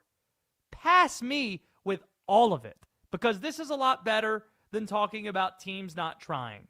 Bam Adebayo was trying to score. He was trying to score a lot. I wish more people would try to score a lot of points because it's fun watching guys score a ton of points. I was in a basketball arena when this happened. I was in a press conference. And right after that presser finished up and there were some players from an ACC team there, I just said out loud to the coach who finished the presser, hey, guess how many points Bam scored? How many? 83. And then suddenly, heads from all across the room turn. What did you just say? How many points? 83 points? What? 83 points? That's great for the NBA. It's a lightning bolt of conversation that the NBA, frankly, could use a lot more of right now. 310-840-4910 if you want in on the program. Let's go to San Diego, where Matthew's here. Matthew, when you're looking at the NFC North, now that Kyler Murray's in it, who is the top dog? I think, first of all, I hope you're having a wonderful night. First-time caller. Thank you. It's good to have you. Thank you. I think it's really hard to say that the Bears aren't the team to beat right now. They look good. Caleb Williams finally looks like a capable quarterback after years of being hypothetical. Now he looks legit. I could say I was absolutely wrong. I thought that maybe he was a bust. Ben Johnson, he's a magician, with how bad the Lions look this year and how good the Bears look this year. I think it's hard to debate that, the Bears probably are going to make the best run, especially if they draft well. Now, my biggest point of concern is the Lions and just how quickly they fell off. And I want to know your opinion on this. I see Dan Campbell, and look, I think he's a wonderful guy. He seemed like a very entertaining coach. From day one, I wanted to succeed. I thought it was hilarious that the most memorable thing, it seemed off the beginning, was how he said we're going to be biting kneecaps, but he turned that team around, and they look good, but immediately they still have a lot of the best players. Jahmyr Gibbs, I think, is amazing. Amon-Ra is a stud wide receiver. Jared Goff, I think, is a good enough quarterback for that system. I don't think he's a real difference maker like you see in Josh Allen, but, he gets the job done. But I just think that they needed an offensive coordinator like Ben Johnson. When Dan Campbell, I really just see as a culture guy. And while that's needed, you also need a guy to put it all together. So I wanted to know, do you think there's still a chance that the Lions could bounce back? Or like Dan Campbell himself said, are they past their point where he said they missed their opportunity? I think it's a great question, and I hope you'll call us back, Matthew. It's good to hear from you from San Diego. The Lions, I think, can bounce back, but it depends how you view Jared Goff. I didn't think it was insane when we had somebody earlier say he was a top 7 quarterback until I just realized I didn't do the updated calculus. See, that was a figure I would have been okay with a year ago, but then we watched Bo Nix, Drake May go to the playoffs this year. Drake May probably should have won the MVP or at least tied for the MVP. So Drake May would be ahead of him. The top 4 quarterbacks, we kind of know who they are. And then Justin Herbert. And who's the other one for sure that we have there? Matthew Stafford. So those are the top 7. But then the next group is the one that's like 8 through 15, where I don't see a lot of advantage you get in Dak Prescott versus Jared Goff. But some people might say that that's a gulf. And I'm saying the difference between 8 and 15 is marginal. But let's see if even Lions fans ride with Jared Goff. Jay is in Detroit. Jay, we talked about Tupac and Kobe stans. Are you a Jared Goff stan? Absolutely, and always has been since day one. But, he's only as good as the line that's put out in front of him, which is, nationally, I don't know if people realize, but we went from number 1 O-line to absolutely nothing this year, and we're not doing Brad Holmes. Put some respect on my guy, Cade Mays. Put some respect on the Knoxville, Tennessee kid who is a country bumpkin, as country as he gets. The third or fourth best lineman that we got? Sure, we'll give him $8 million or whatever it is. He was the low end. He wasn't the Linderbaum. He was we'll save a couple pennies.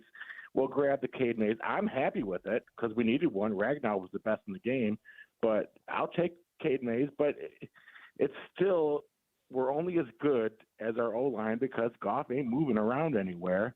Yes, we have the best running back in the game. I mean, hands down. But, we're only as good as Brad Holmes does. Today we got rid of a couple of days. We got rid of a really good defensive lineman, like serviceable lineman that could add to our depth. He's not signing him. He's letting him walk. They go to Tampa. They go back to Arizona. Lopez and Muhammad, just they're minuscule guys, but he's letting guys go, and we're not signing anyone. And I don't really know what's going on right now because everyone in Detroit now is throwing their hands up in the air, wondering what is going on in this offseason. I know. I heard Mr. Positive earlier say the same thing. Jay, appreciate the call. Let's wait for the full picture to be painted. And maybe we'll have a clearer idea of what the depth chart, what the situation's going to be. And then obviously the draft is a big deal. One more on the Lions. James in Georgia once in. James, are you a believer in the Detroit Lions? If not, who do you think is the favorites in the NFC North?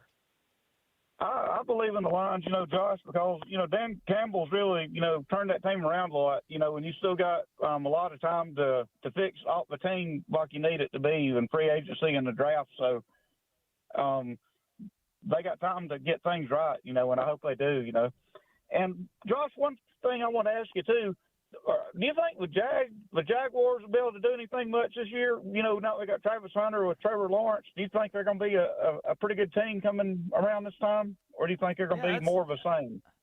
Honestly, I appreciate the call, James. It is another division I have a lot of difficulty with. We're talking about the NFC North being really tough to project. The other division that is probably just as strange. Well, the NFC South is strange for its own reasons too. But you could make a case for all the teams in the AFC South too. Tennessee with their new uniforms and Cam Ward and Brian Daboll and spending all this money.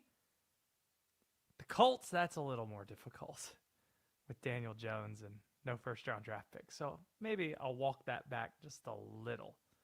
But Houston, Jacksonville, Tennessee, you could make a case for all three of those teams. So certainly don't hate it. Great stuff all around. Since there is another angle to Kyler Murray we should be talking about, and we will a little bit later on. But Miami University lost a basketball game for the first time this season. And some are saying that might cost them a spot in the NCAA tournament. Is that right? That's next on Westwood One Sports Night. Chaos. The Ravens backed out of their trade for Max Crosby. Will he return to the Raiders, or will the elite pass rusher be traded again to another team? We'll let you know what happens next and what it means in this historic saga. Westwood One Sports.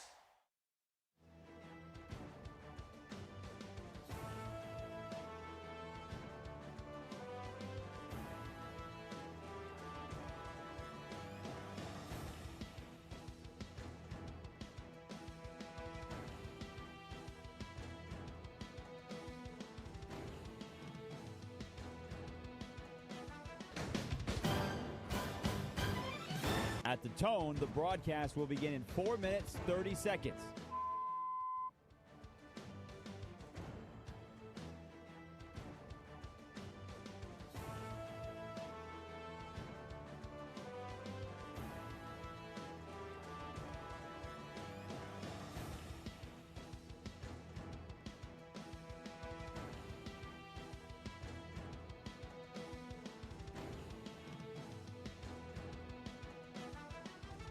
At the tone, the broadcast will begin in 4 minutes.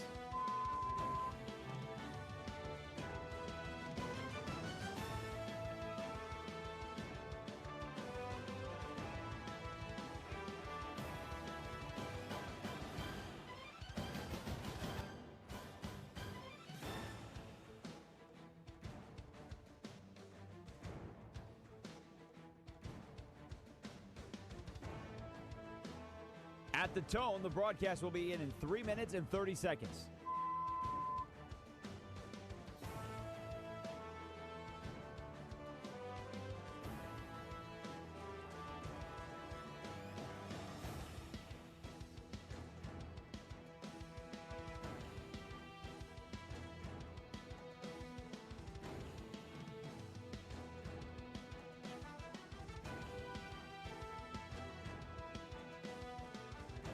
At the tone, the broadcast will begin in 3 minutes.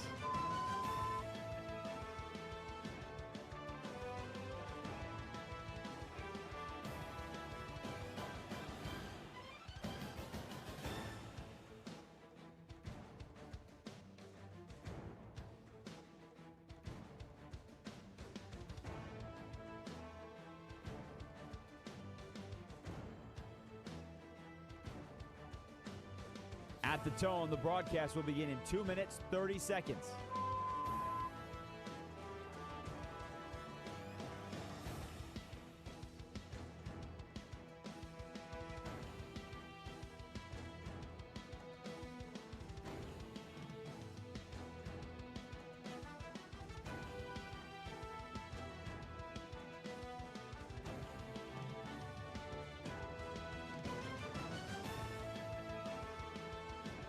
At the tone, the broadcast will begin in 2 minutes.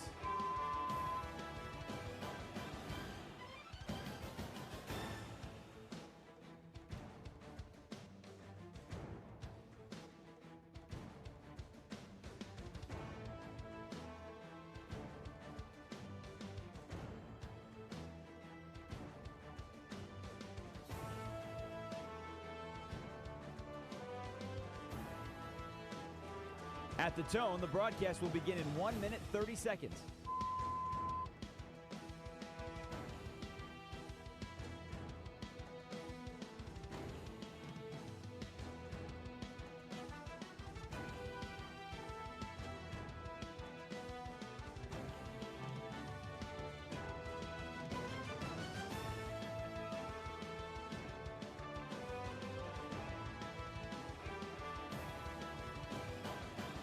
At the tone, the broadcast will begin in 1 minute.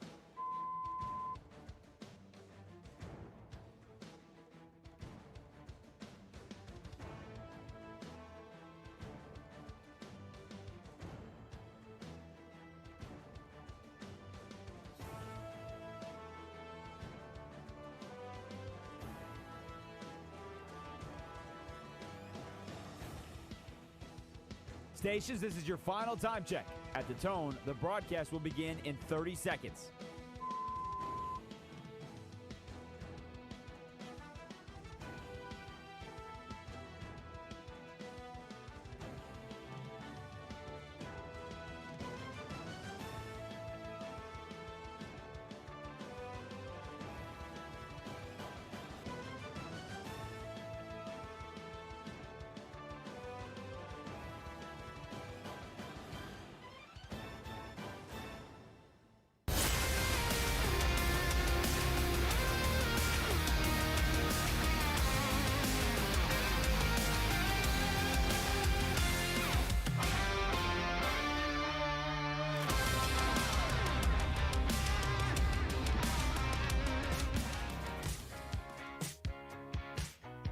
This is Westwood One Sports Night. Here's Josh Graham. Earlier, Mike DeCourcy dropped by, and we had to ask him the million-dollar question in college basketball today. Miami of Ohio loses its first game of the year after going 31-0 in the regular season. Does that mean the Red Hawks are in danger of not making the field at all? And this is what Mike told us. So I walk over to. I suspect that they will be on the 11 seed line, one of the last teams to not have to play a extra game in the first four in Dayton. That's my belief at the moment. It could change based on results elsewhere, although we're running out of results, so to speak, because so many of the teams that are on the bubble or aspire to the bubble have lost and lost very early in their conference tournaments. In a lot of instances, lost to unimposing opposition. You had a real opportunity today, Auburn. Leading by double digits against Tennessee. End up losing, and it's not all that close at the end. Please pass us with the idea of Auburn a game over 500 or right at 500 getting in. Denton Day, did Bruce Pearl have any thoughts today on Auburn's tournament status? Did he jump on the opportunity to jump on Miami of Ohio with a loss? Well, he's mad at us. Bruce Pearl is not happy with those of us that are falling for the quote propaganda that he doesn't like. mid-major schools. He's actually been very pro mid-major. I don't know if you know this. Anyone Everybody that says knows. anything else is a propaganda artist, even though he said 2 weeks ago that he doesn't feel like Miami should be in. But that's propaganda. We didn't hear that. That was somebody else. And he's apparently saying that Auburn deserves to be in the field. You're going to be surprised to learn that he thinks his son's team, the team that he coached for more than a decade prior to this year, should be in. That's right. The man who spent the last 2 decades coaching in high major, was an assistant in high major, had a couple of jobs in mid-majors. This is a champion of mid-major basketball. Bruce Pearl, everybody. Miami University does put the NCAA Tournament Selection Committee to the test on Sunday. You put them in the position they don't want to be in. So we'll ask the question to you. Here's another question of the night if you want in on the show. How upset or surprised would you be if Miami University gets left out of the dance altogether? See, let's start here. If they aren't in the field altogether, it would be deeply damaging for the sport. The Red Hawks finished the regular season 31-0. And they did so not in the Southland Conference or one of the lower tier mid-majors. The MAC is actually a pretty good mid-major. And you went 31-0. And they're the 7th team since expansion to 64 way back in 1985 to start a season at least 28-0. The first 6 all given 1 seeds in the dance. If Miami were to be left out, it would defeat the purpose of having mid-majors compete altogether. It would be the committee telling mid-majors, we do not want you. We do not. You can finish your regular season unbeaten, and we still will pass on you. So the real drama, they're going to get in. The real drama is whether or not Miami gets sent to Dayton.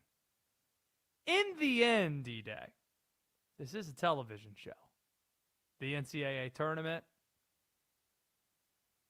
Do you think Bruce Pearl, by being this public of a voice, almost going all wrestling character on this, is helping Auburn's case?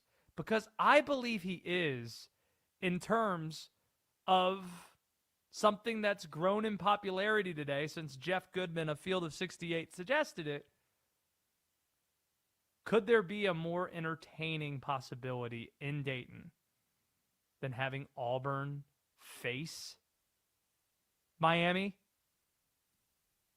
What's the spread on that one? Play bookmaker. I think Auburn -1.5. Maybe Auburn -2.5. I think you should expand your thought a little bit there. Just because they're the SEC team, they have more talent, and I think more people. If money dictates it, I'm just curious. Like from a gambling perspective, right? We gamble. What's the line? I'm asking. What was the number that popped up in your head? Because if you're strictly going in Auburn's favor. In Auburn's favor. Bruh. See, the problem with that is everybody's already, regardless where you set the number, going to be betting Miami of Ohio. So you're really exposing yourself if you're the books and you set a number that large. I don't know that everybody would be betting Miami, Ohio. I think everybody. I think everybody's going to be. They're the story everybody's rooting for. They're rooting for them, yeah. But you see that number 10.5. I think everyone's betting Auburn. Yeah, but or the books are being like, hey, if you're going to be dumb enough to take them, Miami 10.5 against an SEC team. So you would bet Auburn minus 10.5? Yeah, I mean that number. I would probably hit the brakes at 15.5. Nah, at 15, I'd be like plus the points. I'd be like, I don't know about that one. Because, like, I don't know if anyone is truly arguing who is the better basketball team between the two of them. If that's what your argument is, you're going to lose if you're Miami of Ohio. No, I actually think Miami of Ohio is an on-par basketball team. I think they were on par. I do. The team that just lost to UMass? Correct. Frank Martin, great coach. And, again, the MAC isn't a terrible league. It's not the SEC, Josh. I didn't say it was, but you said they're on par. I did. I mean, they're a 500 team, Auburn. I'm not saying they go 31-0 in the SEC. I'm saying, could they be a 500 team in the SEC this year? Or 500 team altogether? The SEC wasn't great this year. They got one contender. It's Florida. That's it. I think I'd take this Miami of Ohio team. I think it's close. I really do. I do not. I think the argument falls apart. If you're saying who's more deserving, it's Miami, Ohio. There's no doubt about it. They went 31. I think Miami of Ohio in basketball this year, where you have 5 players on the floor, I think I'd take this Miami of Ohio Red Hawk team with Peter Sutter and Byers and the whole gang. I think I'd take them. I think it's close. I'm praying that this happens then. I'm praying that you actually have to put your money where your mouth is there, because I do not believe that at all. With the spread, I will take it. No, I'm not talking the spread. I said that Auburn is a better basketball team. I said it was even. And I said if you said it's even, then you basically take them on the money line like you do with Clemson today. That's the exact same approach as you took with Clemson today. Well, I thought Clemson was better than North Carolina without Caleb Wilson. You just said you just said you think Miami would beat Auburn. I said they could. I said they're even. You said they can't. Auburn would smoke them. I don't think they would. They'd smoke. I've watched a lot of Auburn, and I don't think they're good. That's why I don't want to see them in the tournament. I want Miami of Ohio in because I think Miami of Ohio is deserving, and I think they're every bit as good as Auburn. So give me the deserving team that's every bit as good as Auburn. I think they're more deserving. I don't think they're as good as Auburn. But I don't think the NCAA tournament is about that. I think it's a crack hit. I want everybody in.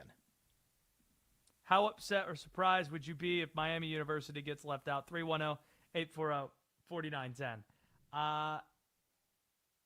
Because, again, they lost in the quarterfinals of the MAC. It's not the semifinals. It's not the conference championship game. So there's going to be a lot of conversation. But it's important to note, again, this is seen to be one of the worst bubbles we've ever seen. A year after we had one of the best one lines we've ever seen in the history of the sport, this is one of the worst bubbles we've seen, where everybody lost. Everybody on the bubble lost on Saturday. The close of the regular season, Auburn and Cincinnati at TCU and Virginia Tech, they lost, and then they lost their first game in Charlotte as well. So if an unbeaten team in the regular season can't get in with this bubble, or frankly even get sent to Dayton, in my opinion, that's gross. And this bubble, honestly, it's what makes a strong argument against expansion. If you want to make the case against expanding the tournament, dig into these bubble teams. Look at the resumes of Auburn and the teams that are currently vying to try to compete for a national championship. That's where it really, honestly, falls apart. Your calls, 310-840-4910. How upset would you be if Miami University gets left out of the tournament? If you haven't already, make sure you're subscribed to our YouTube channel. I think as many as 1,400 people jumping in. You can too. The night's still young. Jump in. Westwood One Sports Night. Subscribe to the channel. It's free. It's fun. We're quickly blowing up that feed, and we hope you'll continue helping us do so. Since Kyler Murray's in the news, let's actually talk about his former team, because they are a developing story too, and we'll tell you why next. This is Westwood One Sports.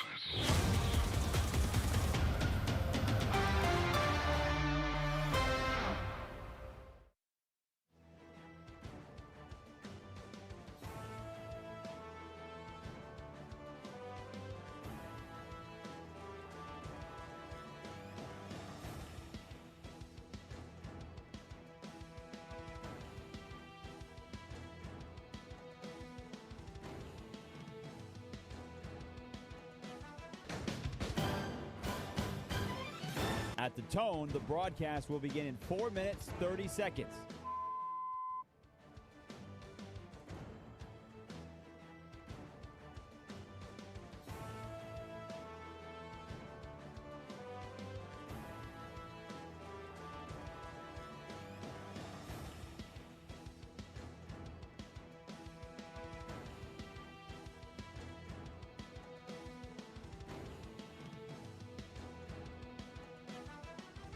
At the tone, the broadcast will begin in 4 minutes.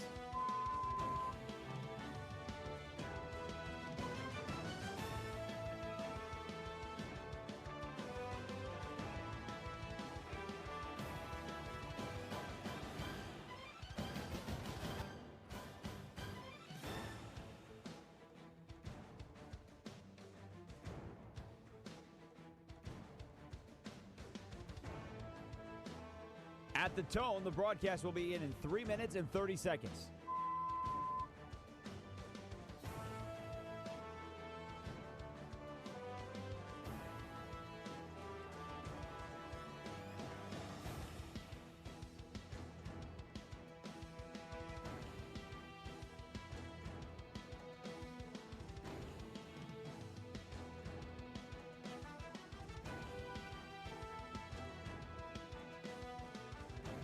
At the tone, the broadcast will begin in 3 minutes.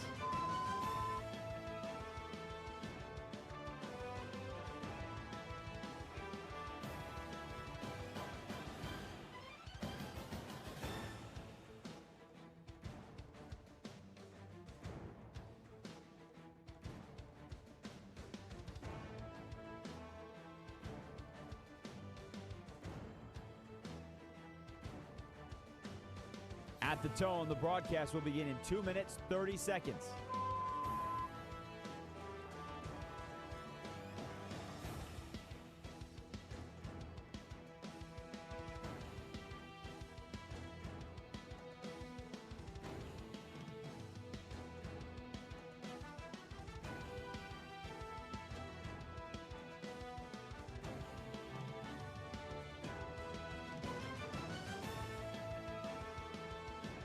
At the tone, the broadcast will begin in 2 minutes.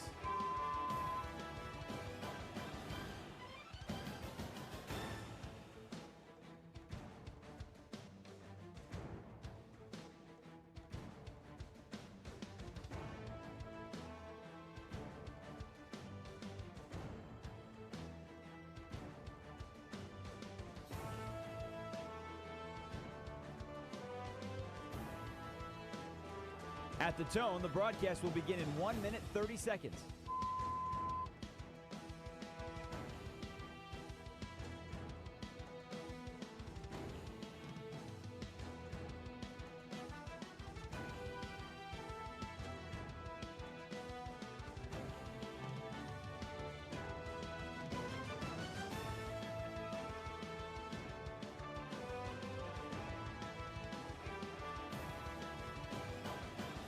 At the tone, the broadcast will begin in 1 minute.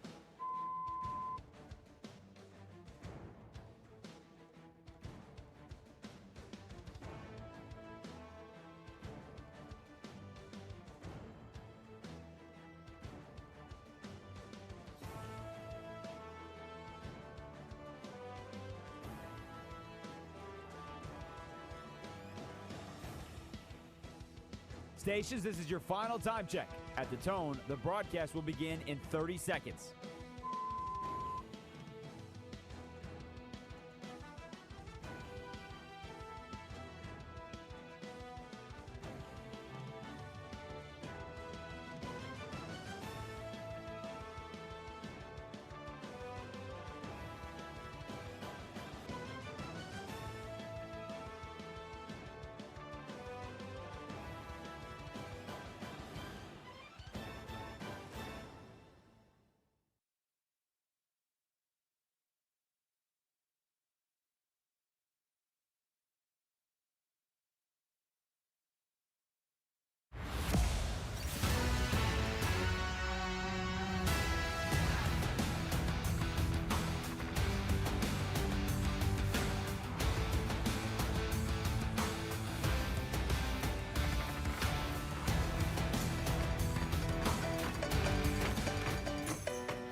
This is Westwood One Sports Night.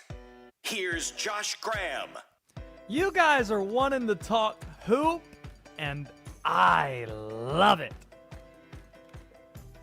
We'll get to Kyler Murray and his former team in just a bit. Kyler Murray, the newest Minnesota Viking, 310-840-4910 if you want in. How upset would you be if Miami of Ohio was left out of the field altogether after it suffered its first loss of the year? Quarterfinal round of the MAC, falling to UMass, Frank Martin's team. Let's go to Jeff, who's in Dayton, Ohio, of all places. Help me out with the geography a little bit, Jeff. Would you say campus is less than an hour away from where you're from? The campus? Yeah, Miami of Ohio. Oh, it's south. Dayton is, Miami of Ohio is between Cincinnati and Dayton, but much closer to Cincinnati. All right. What do you think about the Red Hawks? Well, it's the strength of schedules is really going to hurt them. They have the initial tournament is the 4 teams in Dayton here, and those are the bubble teams that they win that, maybe they get in the tournament. I really do get in the tournament, so I think Miami will be there. I don't see them. It's the strength of schedule. I've watched them, I listened to them, and watched them play a lot this year, and a lot of the teams in the MAC were very competitive against them. And when you go, you're talking about some of these other teams from the premier conferences. I don't think Miami can handle them. All right, I hear that argument. I want to hear across the country what Paul in San Francisco thinks. Auburn, Miami of Ohio. What would you think of a hypothetical matchup in Dayton between the two? Well, I'm thinking Auburn is a question of motivation. It's an SEC team that probably wanted a higher seed.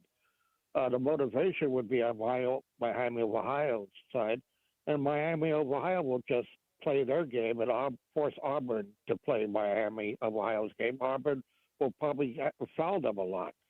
And Auburn plays much more physical basketball. They beat each other up in that conference. Miami of Ohio has got the motivation on their side, I think. All right. I appreciate the analysis, hypothetically. Paul, appreciate the call. Let's go to Denton. Denton, you saw somewhere of a hypothetical line that was set early March if these teams were to play each other, Auburn and Miami of Ohio. Where was this hypothetical line at? Yeah, so this was set about 10 days ago, 11 days ago now on the East Coast, March 2nd. Auburn 7.5-point favorites over Miami if they would have played then. So I don't know how that's adjusted in the 10 days since. Obviously, they both played today. They both lost today. So I don't know how that sounds impacted. Right to me. But 7.5, right. So it literally splits my 11.5 and your 1.5. Yeah, and I think that's right. I think that sounds that. I don't know if I'd bet it. We'll do Graham's gambling in an hour. I don't think I'd bet Miami of Ohio plus 7.5. 10.5, I probably do. If it's double digits, I probably do that. 310-840-4910 if you want in. SGA did something tonight that Bam Adebayo was unable to do earlier this week. He eclipsed Wilt Chamberlain. What did SGA do? He broke the record for consecutive 20-point games, 127 consecutive regular season games that he's had 20 points or more. That was the game of the night in the NBA. You had maybe the best team in the East facing the best team in the league. Oklahoma City, 104. Boston, 102. I can't stand watching SGA. The little push-off and just gets boring. Not a big fan of the Thunder. Sorry. They tried to make him out to be the villain after that Denver game. Ooh, Jokic got super upset. That might have been dirty by Dort. Just doesn't move the needle all that much for me. 310-840-4910. The Celtics lost that game. Andrew wants to talk about the Celtics. Andrew, how fired up are you after a 2-point loss to the Thunder? Yeah, I mean, I think it showed that the Celtics are, a real contender without the guys that they didn't have, in that game. The fact they were still able to take the Thunder down to the wire was great. But real quick on your college basketball point, Miami of Ohio. I know nothing about college basketball because, college sports aren't a big thing in Boston, but I went to UMass Amherst. If you lose to UMass Amherst in any sport, anything, you should not be able to go to whatever tournament, the NCAA tournament, anything. No, it was the worst athletic program ever. Well, John Calipari was there once upon a time, and Frank Martin's a really good coach. Frank Martin won a lot of games at Kansas State. He did. Calipari was there, I think, in the 90s. Marcus Camby. Yeah, that's what I'm saying. On Jaylen Brown, I mean, he's an absolute dog. I think he's a top 3 player in the league this year. But people have been talking about MVP consideration for him, and I didn't think it was a serious conversation until we've gotten to this point where they're 20 games over 500, taking the Thunder down to the wire. Is he a legitimate MVP, maybe front runner? I mean, I always thought the guy had such crazy high upside, even when they drafted him. My brother was someone who didn't love drafting a guy who wasn't an offensive first guy with a top 3 pick. But, I always thought the upside was crazy. But, MVP, I mean, I don't know how you can really say anything, bad about Jaylen Brown right now. No, it's comparing supermodels, and I appreciate the call from Beantown. He has an incredible case in terms of keeping that team afloat without Jason Tatum. Tatum didn't play tonight, did he? No, he didn't. All right. See, that's another thing. I appreciate the call. It's good to hear from you in Boston. The Jaylen Brown piece, the problem is you got SGA and Jokic's numbers that are just undeniable. And if they hit the threshold of 65, then it's going to be one of those guys that win the award. And they are incredibly valuable to their team. So not really knocking them, not saying that they shouldn't be.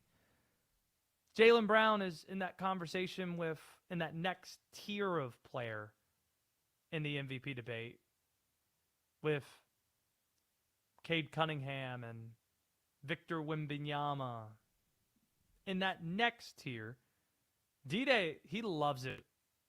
He loves nothing more than when people call in and tell us that a player is top 3 or top 7. Like, D-Day is a numbers guy. If you're watching, you could see the glasses, and he gets fired up at the idea that Jared Goff's a top 7 quarterback. And I just saw his facial expression when you came in and said that Jaylen Brown's a top 3 player in the league this year. And I can't tell. I don't know D-Day well enough yet to figure out what exactly he's feeling right now. It's very accurate. He had him in a position to be top 2 in the Eastern Conference without Jason Tatum. You saw that Celtics roster? Mm-hmm. Not very good. Peyton Pritchard, baby. Yeah, the Caitlin Clark of Boston. Still had 40 wins. Jaylen Brown's been excellent. All right. Glad I asked. No idea where you were going to go there. But let's go to the Arizona Cardinals now. See, we've talked about the NFC North. Spent a lot of time taking a lot of calls talking about what Kyler being in Minnesota means for the Vikings. Don't think anybody said that they're front runners in the NFC North now or will win the division, and that's predictable. The Arizona Cardinals are front runners in a sense. They're front runners to get the number 1 draft pick, 2027. A draft class that's been talked about now for multiple years. Oh, this is going to be loaded. Watch out. One of the best drafts we've seen in a while. The Cardinals, they are fully entering the tank. And listen, they probably should. They probably should enter the tank. The odds completely stacked against them. You went 3-14 last year. You share a division with 3 teams that won 12 games at least including the betting favorites to win next year's Super Bowl in their home stadium, the LA Rams. The Rams, who have been aggressive, just brought in McDuffie from the Kansas City Chiefs. And oh yeah, the reigning Super Bowl champ, Seattle's in your division too. It's year one for Mike LaFleur. He enters his first season as a head coach with Nathaniel Hackett as his offensive coordinator. If you're looking to tank, bring in Nathaniel Hackett to be your OC. And when they released Kyler Murray, remember, they absorb a $54 million dead cap hit. Now, it's going to be a post-June 1 designation, so it's not going to be the full brunt of $54 million they absorbed this year. But reports suggest that most of it is going to be taken on in 2026. See, it doesn't have to be exactly split in half. Those aren't your two decisions. You can take on most of it and then have a little bit left over for last year or for next year if that's the path you want to go. But it does significantly hamstring their ability to improve the roster. It maybe took them out of the conversation for Malik Willis, for example. So what do you settle for instead? Jacoby Brissett. Jacoby Brissett, the pride of NC State, is back with the Arizona Cardinals, and we'll see what exactly that means on the field. But maybe this is the better question to ask. If Arizona is in fact tanking, who are they tanking for? See, we had the tank for Trevor, tank for Tua, where you had the alliteration there. We've seen those things before. What exactly is the slogan for 2027? Like, who is the prize that Arizona is looking to pick up? Because the best two players in the draft might be non-quarterbacks. Colin Simmons, the linebacker out of Texas. Jeremiah Smith out of Ohio State. Now, it does look like a better quarterback class than we have this year, but then again, let's go back to last year at this time. Cam Ward's the number one QB, and then there's Shedeur Sanders, and we'll see about Jackson Dart and Tyler Shuck, and everyone's saying, you just wait till next year because you got teams lining up, marching for Arch, the march for Arch, and Dante Moore is going to be in the draft, and Lenore Sellers is going to be in the draft, and now here we are, dogging Fernando Mendoza and dogging this year's draft, saying, watch out for next year because you got Arch Manning and you got Dante Moore and you got Lenore Sellers in next year's draft. And the only reason they're not in this year's draft is because none of those guys met expectations this past year. Well, I mean, Dante Moore, I guess, did. Dante had a good year. He did. I like Oregon a lot. I do. But who is the prize? D-Day, who's the quarterback? You love college football just as much as I do. Who's the guy that we're going to put on T-shirts in Arizona hoping that they tank for? Josh, you know the answer. March for Arch?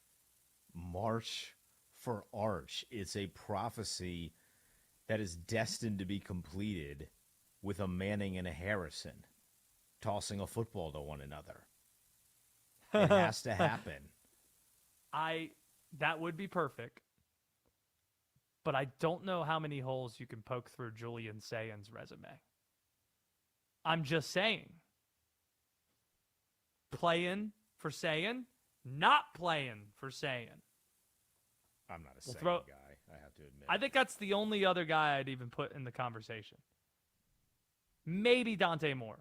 So Arch, Dante, like you could throw other guys at me. I know you love Sam Levitt or Trinidad Chambliss. I don't know how old he'd be at that point. But I think in terms of the prize quarterbacks right now, because again, who was talking about Fernando Mendoza at this point last year? So obviously there's some guys who can break out. Maybe it's a DJ Lagway at Florida. Maybe you could talk yourself into Darian Mensah at Miami, coming in from Duke. Won the ACC at Duke.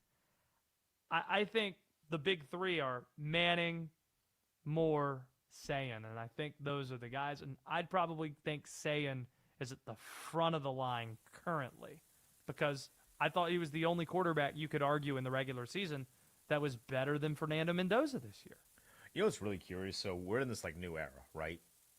We've seen a lot of guys be successful when they leave one school and transfer to another, right? How many guys have we seen play at 3 schools and then go to the NFL and be really successful? It's going to happen eventually. Mensa being the example that could be that. Mensa would be the example in this instance because he was at Tulane, then he was at Duke, then he's at Miami.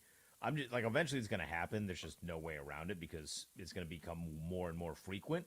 But I'm just curious by that. I wonder about that. Cam Newton, Florida, JUCO, Auburn. No, I don't count JUCO. With Okay. all due respect to JUCO, I don't count those.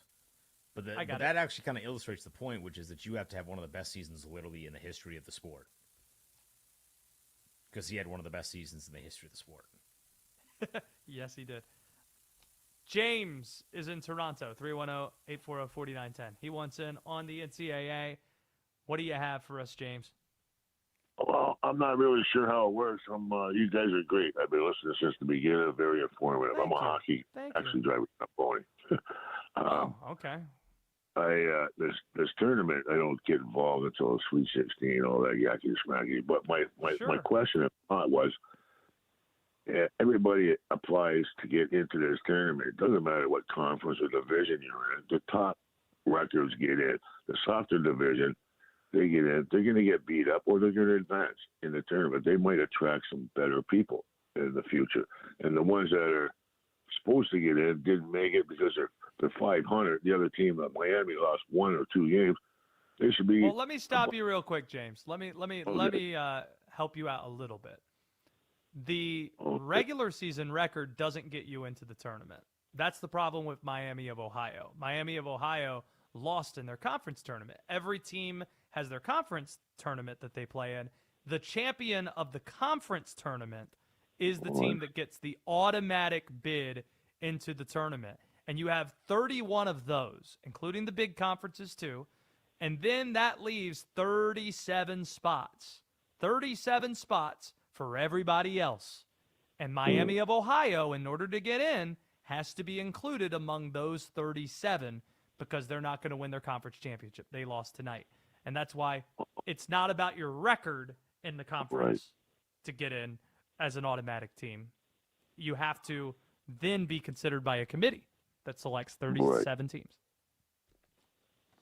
Okay, that clears a lot up, and I appreciate the insight, and you guys are great. Thank you, James. I also appreciate a great use of the words hacky smacky. I think that's what he said there. There goes James from the Great White North. Dear bracket fans, after tonight, you should be concerned about the number 1 team in the land. And we'll tell you why next on Westwood One Sports. Conference tournaments are happening now. Who's in? Who's out? And how should it impact your bracket? March Madness is upon us on your official home of the NCAA tournament. Westwood One Sports.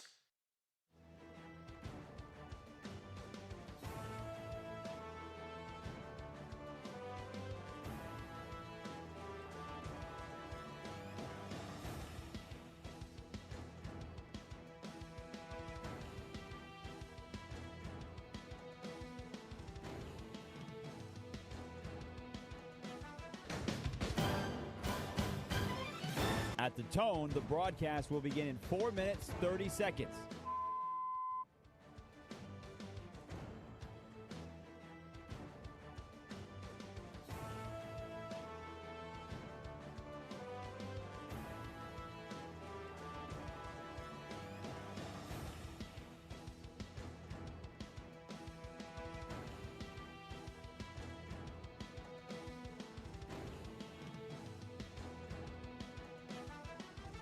At the tone, the broadcast will begin in 4 minutes.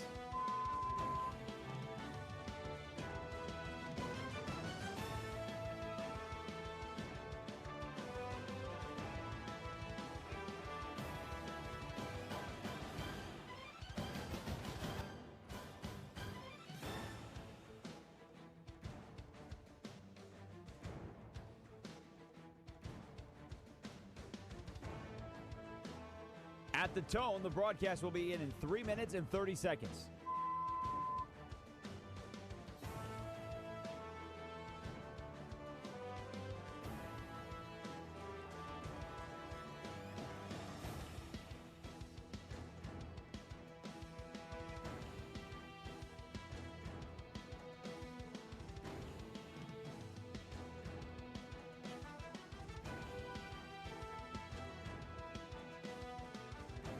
At the tone, the broadcast will begin in 3 minutes.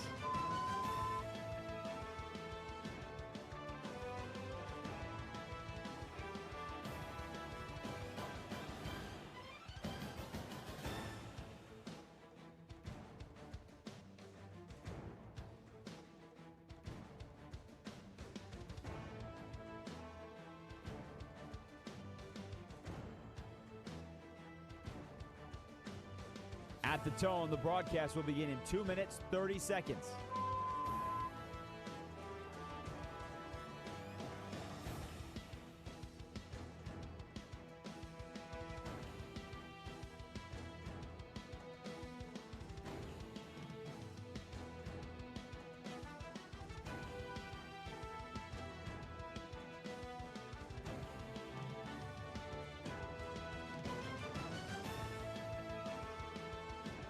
At the tone, the broadcast will begin in 2 minutes.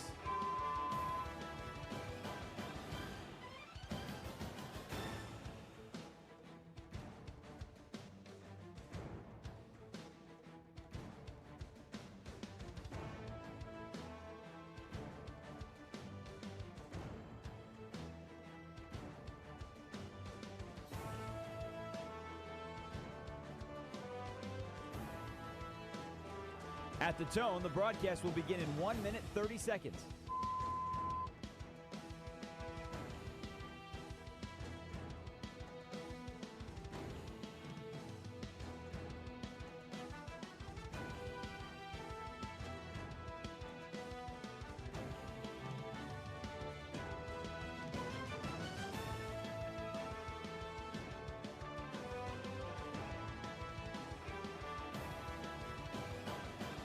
At the tone, the broadcast will begin in 1 minute.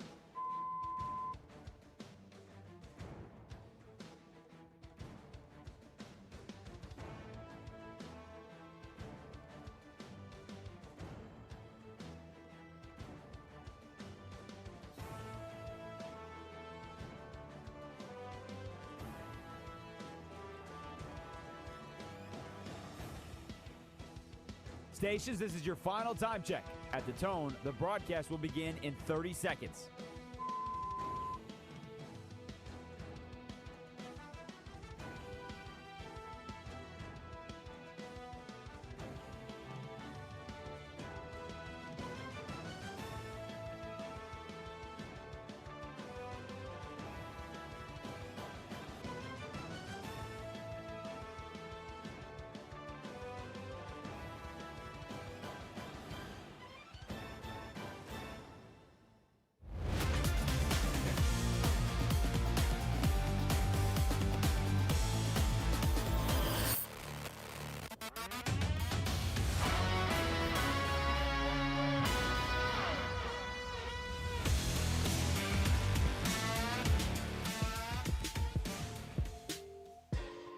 This is Westwood One Sports Night. Here's Josh Graham. One of the greatest calls in this show's infancy stages just happened because it wasn't on air. We visited with James from Toronto, Canada, who said he didn't understand much about the NCAA tournament. And what I heard him say was, I don't understand that hackety smackety. Apparently, he called Oliver during the timeout wanting to clarify. He said yakety smackety, not hackety smackety. Appreciate that clarification. And as a way to further the conversation, this piece of the conversation, let's talk about the number one team in college basketball that when Selection Sunday arrives, and it's rapidly approaching, you might be tempted to pick. That's the number one Duke Blue Devils. They are vulnerable at the worst time to be vulnerable. And it's likely going to cost them a shot at winning a national championship. They're without not one, but two starters this week. They're currently playing with 7 guys. Their center, Patrick Gamba, he's had a lingering foot issue. When you're a center, that's probably the last thing you want to be dealing with. But the feeling around the program is a lot like Cooper Flagg, how he was handled carefully during the ACC tournament last year. Gamba's going to be ready for the NCAA tournament. That's what Duke's getting him prepared for. The larger concern is their junior point guard, Caleb Foster, who fractured his foot against North Carolina last Saturday. He's likely not going to return this season. You know the expression, guards win in March. Well, right now, Caden Boozer, the freshman, he is Duke's point guard, and if he goes down or gets in foul trouble, Duke doesn't have another point guard on its roster right now. Their next best option at point guard, not a joke, might be the National Player of the Year, soon to be, Cam Boozer, playing point center or point forward for Duke. Tonight's quarterfinal win that Duke had, 80-79 over Florida State, it was alarming. The Seminoles, 18-15 this year. They're a team led by a first-year coach in Luke Laux that isn't supposed to do much right away. But playing on the second straight night, the Seminoles, they led by 8, approaching 10 minutes to go in this game. They had the ball with the chance to win it at the buzzer, and the step-back J from Robert McRae looked good. It was on line, but it was too strong off the back iron. If it wasn't for Isaiah Evans' career-high 32 points, Duke's cooked tonight. Duke's one and done in the ACC tournament. They lose in the quarterfinals. But can you write Duke off from winning a national championship? Not yet. It's not that extreme. They aren't the only contender that's been bitten by the injury bug this year. There are teams we have written off because of injuries. Texas Tech losing perhaps the National Player of the Year in JT Toppin before he went down. Richie Saunders going down with a season-ending injury. Caleb Wilson breaking his right thumb after breaking his hand. And don't forget Gonzaga. They've been without arguably their best player, Braden Huff, for the last couple of months. That's not what you want. Michigan. Not a write-off, obviously, but Michigan and Duke seem to be the two best teams in the country. They had point guard problems too. Elliot Cadeau is your answer? He's not super reliable, and their backup point guard and six-man, LJ Kaysen, tore his ACL a few weeks back, which means more responsibility for Cadeau. This NCAA tournament's going to be so much fun because there aren't a ton of dominant teams. Everybody has flaws. And the number one team in the land isn't exempt from that. 310-840-4910. Let's get to some news out of the NFL today. James Pierce Jr. has been charged with 3 felonies and a misdemeanor. He is the Atlanta Falcons edge rusher. And this just compounds, D-Day, how bad Atlanta has done in the draft the last few years under Terry Fontenot's leadership, leading to him being ousted and Matt Ryan trying to clean it all up.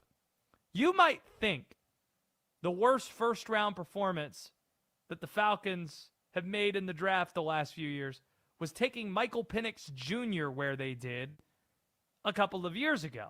You'd be wrong. If you thought it couldn't get much worse than that after they gave Kirk Cousins a huge deal to pick up Michael Penix in the top 10, Terry Fontenot said, hold my beer last year. Because here's what Atlanta decided to do to jog your memory, to refresh you on what organizational malpractice looks like. The Atlanta Falcons had the number 16 pick in the first round a year ago. They decided to take an edge rusher. They took Jalen Walker. Jalen Walker didn't have the greatest rookie season. He's another example of the guy who's a tweener type, plays a ton of positions in college on defense, but isn't great at any one single position. In the NFL, that doesn't fly. You have to be a specialist to be great in the NFL. That's what Travis Hunter might have to learn with the Jacksonville Jaguars. It is hard to play multiple positions well. And we see that. Guys who are on these amazing talent-ridden talent all over the roster, college programs. Jalen Walker from Georgia. Isaiah Simmons checks this box from the Clemson Tigers when he was drafted. Turned out to be a bust, taken in the top 10. This might be what you're concerned about with Reese out of Ohio State.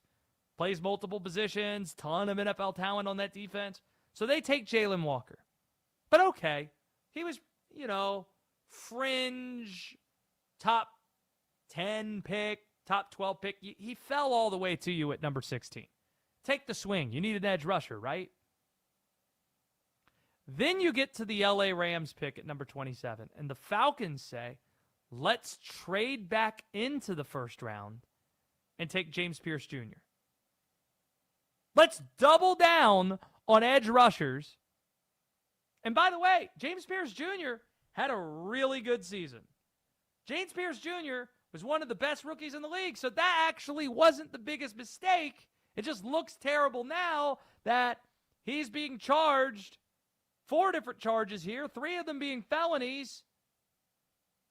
Aggravated battery with a deadly weapon, fleeing and eluding police and resisting an officer with violence to his or her person. Aggravated stalking, that's been changed to a misdemeanor. It's not good when you're talking about following your ex-girlfriend who's a WNBA player and using your vehicle to collide with her, right? Not great. As she was trying to get to the police station. That's awful. That's not good. But from the organizational piece, you just took an edge rusher at 16. You trade into this first round to take James Pierce Jr. And you give up your first-round draft pick for 2026 in order to pick 27th. So congratulations, LA Rams. You have the 13th pick. The real question is, are the Rams going to be making that pick, or are they going to go bleep all them picks? Just like they traded their 29th pick to the Chiefs in order to bring in McDuffie. Are they about to package something together with 13 to bring in more talent? I don't know. That's something to keep an eye on. But it's not good. The Pierce situation's not good. It's rotten. I loved watching him at Tennessee. He's a Charlotte kid. I've known about James Pierce Jr. for a long time. If you just took him, that'd be great. But taking Jalen Walker, too, and trading away your first-rounder for this year to pick 27th, organizational malpractice. Let's go to Sam, who's in Georgia, 310-840-4910. Where are you at on all this with the Atlanta Falcons? I was thinking about the Pierce situation, the whole situation as a whole. And, is it really – they dropped the police battery charge today. So, how bad is it really from a – obviously morally it's wrong, but I feel like you can't try to continually use your car as a weapon to try to run into your ex-girlfriend who's trying to flee to a police station. But they dropped the charge, the big charge, which was the battery on a police officer. So realistically, he's probably not getting jail time now. Okay, that's still not good. What's your point?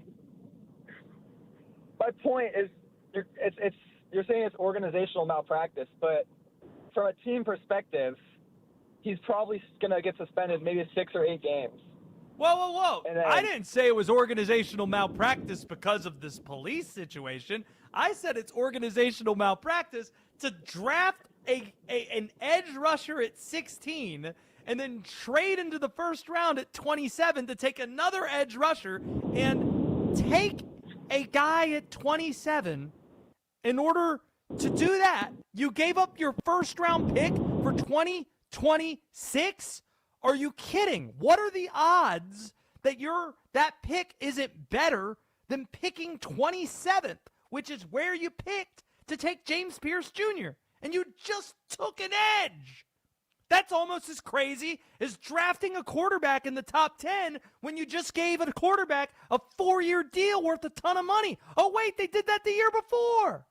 That's the organizational malpractice. It's not related to the police case. It just makes this compounded not so great more for Atlanta. It doesn't look as – it looks worse is what I'm saying. It doesn't make it more fun. Does that make sense?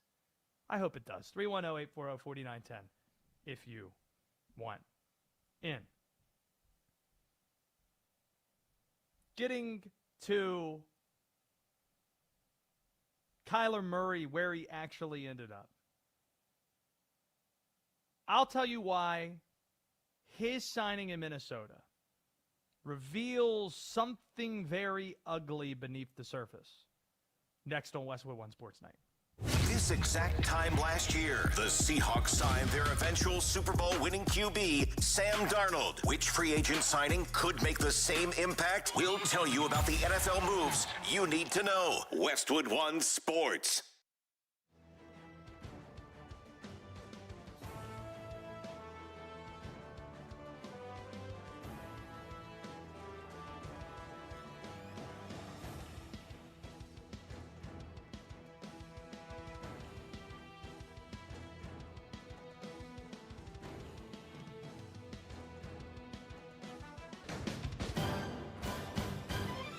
At the tone, the broadcast will begin in 4 minutes, 30 seconds.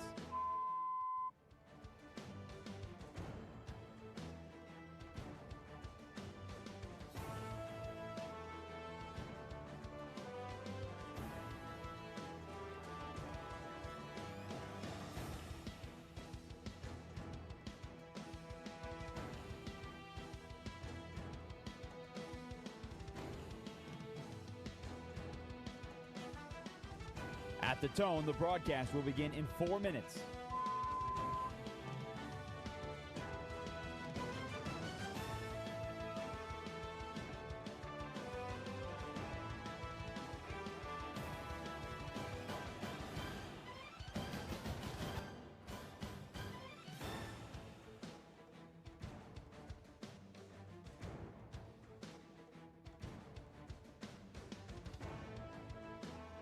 At the tone, the broadcast will be in 3 minutes and 30 seconds.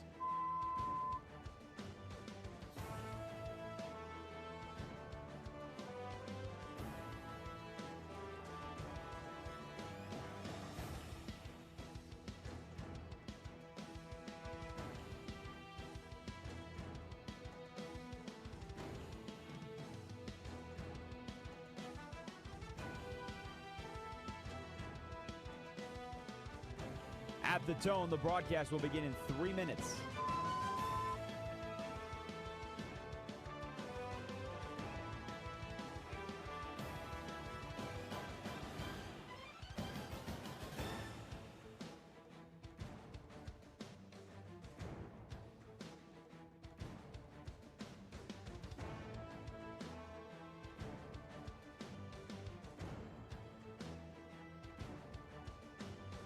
At the tone, the broadcast will begin in 2 minutes, 30 seconds.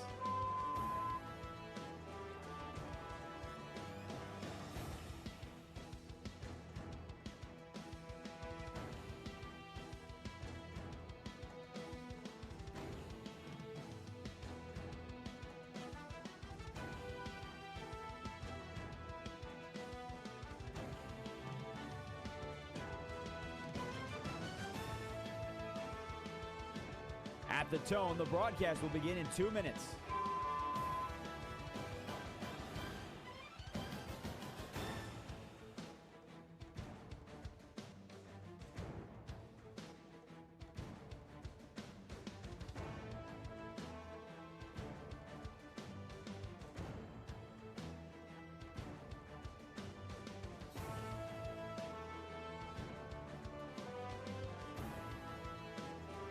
At the tone, the broadcast will begin in 1 minute, 30 seconds.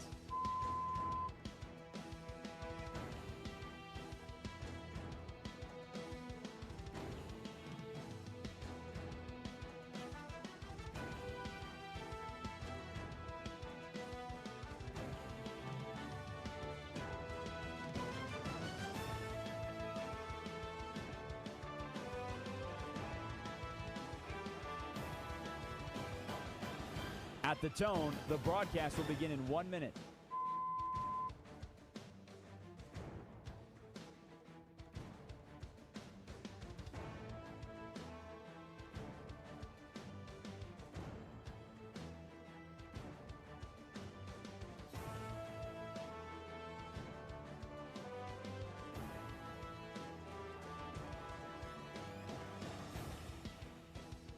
Stations, this is your final time check. At the tone, the broadcast will begin in 30 seconds.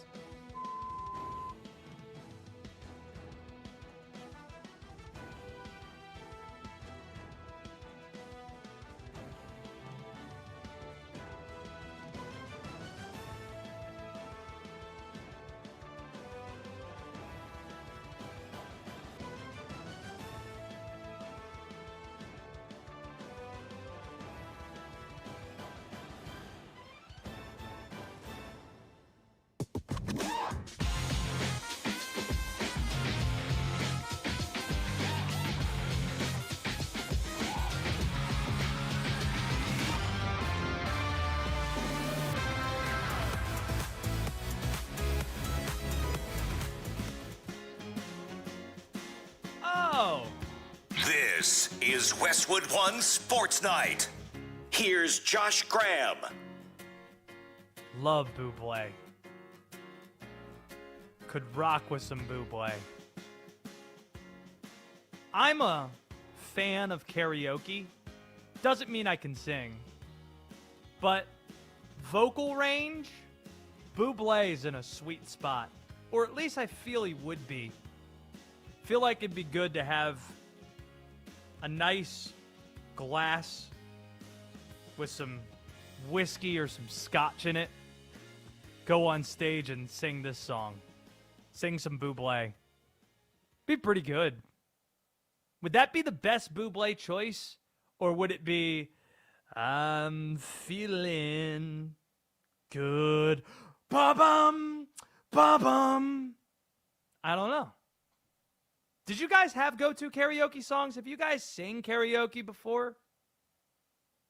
Not a big karaoke guy. Have to be honest. But have you done it?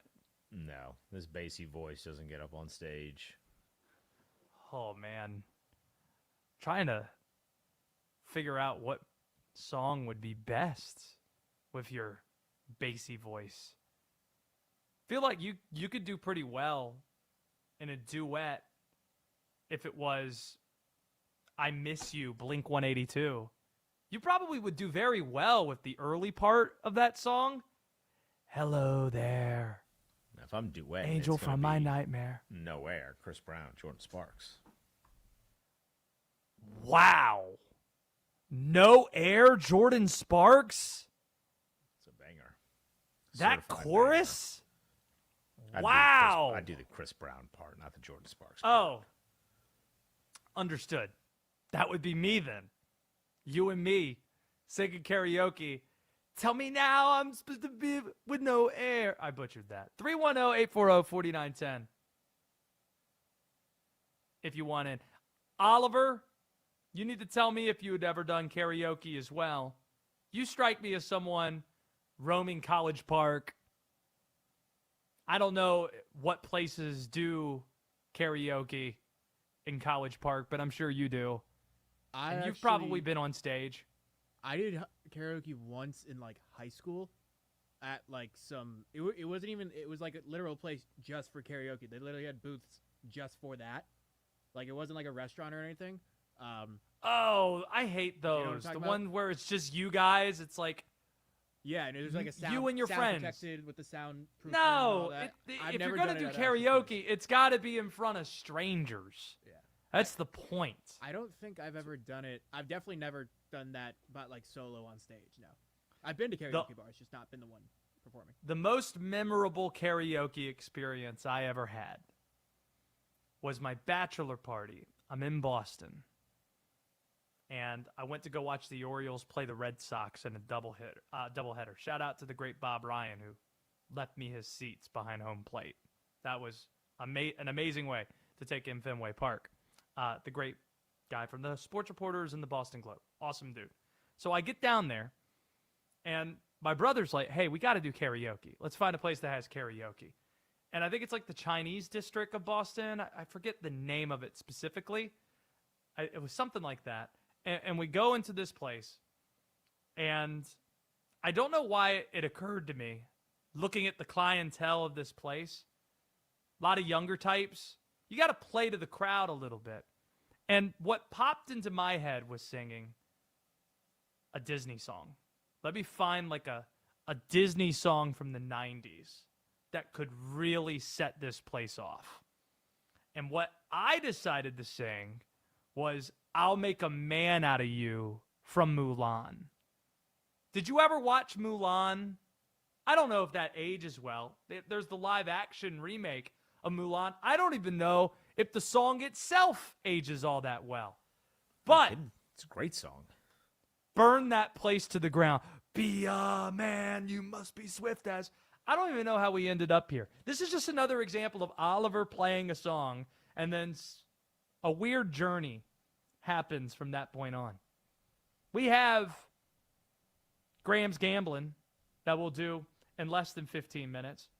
310-840-4910 if you want in on the program.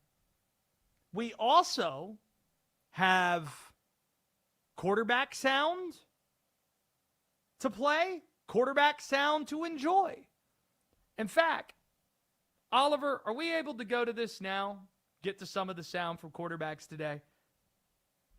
Kyler Murray said something that made me roll my eyes so hard as soon as I heard him say it. It's his he signs today, and he's immediately out there already in his press conference. And apparently, Kyler is a lifelong Minnesota Vikings fan. He grew up in Texas. Apparently, he didn't root on the Cowboys. But hold one sec. Apparently, he didn't root on the Cowboys. His words. Because they always ask. That's Kyler Murray's reason for not rooting on the Cowboys, as opposed to the Vikings, who are just this dominant force. But apparently, he rooted for the Vikings because one of his peewee teams, or when he was in 7th grade, he was placed on a team called the Vikings that wore purple. And man, that means he's hardcore. Here he was. Ever since I started playing tackle football, I was 7 years old. Genuine fandom. Ran deep, Vikings gear through and through. A lot of purple in my household. I don't want to bring it up right now, but maybe later another day. It was a moment. I'll bring it up anyways. Whatever. I cried real tears whenever Brett threw that interception. I cried real tears that day. Real tears when Brett threw that interception. Talking about the 2009 NFC Championship, the Bounty Gate game that the Vikings lost to the Saints, who went on to win the Super Bowl. Do you really buy this? Do you really think that Kyler Murray is this hardcore Viking fan because at 7 years old he was placed on a team called the Vikings? Yes, because the Cowboys were always ass when he was a kid. How good were the Vikings? I get it if you were younger and you loved 98 Randy Moss and a team that went 15-1, lost in the championship game. But the Vikings, other than getting to the NFC Championship in 2009, what do they got? Well, they had Dante Culpepper. Oh, yeah, Madden 02. That was a great video game when he was on the cover. Well, that's when Kyler was 5 years old, probably getting into football. And they had Ludacris do the soundtrack of that, and I'll never forget this fire lyric on the song that he did from it. It's like, it's 4th down. What to do now? It only seems you're inches away from a touchdown. Fire from Madden 02 with Dante Culpepper on the cover. If there's one person, we have a vast reach here on Westwood One Sports Night. If there's one person who gets that reference, sitting in their car, who feels incredibly seen because they played Madden 02 and know that ludicrous track, it's all worth it. It's all worth it, in my opinion, frankly. Do you know who was better at talking to the media than Kyler Murray was? Malik Willis. Malik Willis, I mean, the dude is so likable. He's so likable. Just listen to how he interacts with reporters. If the man, when do you ever hear starting quarterbacks apologizing to reporters? Malik Willis does. Here was his introductory press conference in Miami. How does your athleticism help you and the team? I think we'll see when that time comes. Malik, when they Sorry. when they came. I'm sorry. I ain't mean to, really, honestly. I was just, it's natural. I think it helps, though. I think it helps, though, his athleticism. And then he was asked about some of the weapons that he's going to play with in Miami, and he has jokes. Malik, what do you think about having Devon Achane and Jalen Waddle as targets to throw to? I think it's awesome. I think they both might be faster than me. and that's a good thing.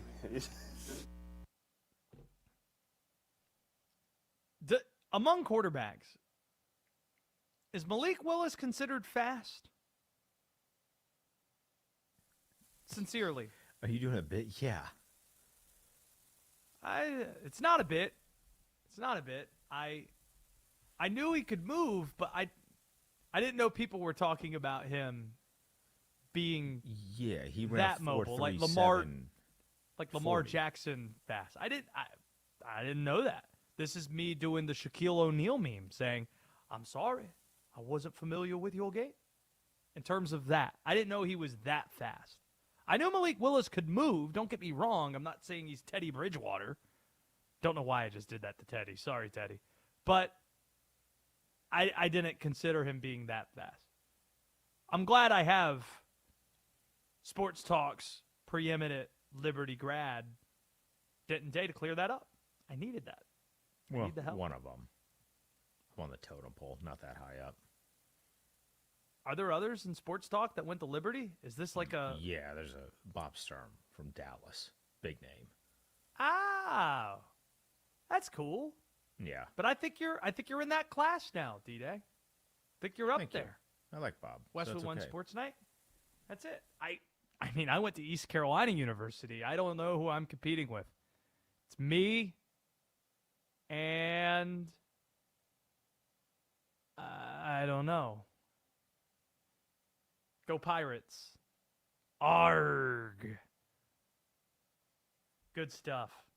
Malik Willis, a lot more likable than Kyler Murray is. Do you know what else is likable? Handing out winners. That is preferred. We've been doing that of late. And we have some more bets that we need to place. Well, two specifically. Two for college basketball. As we're getting to the nitty-gritty of conference tournament week, we'll hand out those bets in a segment we call Graham's Gambling. And that's next on Westwood One Sports Night. This is Westwood One Sports.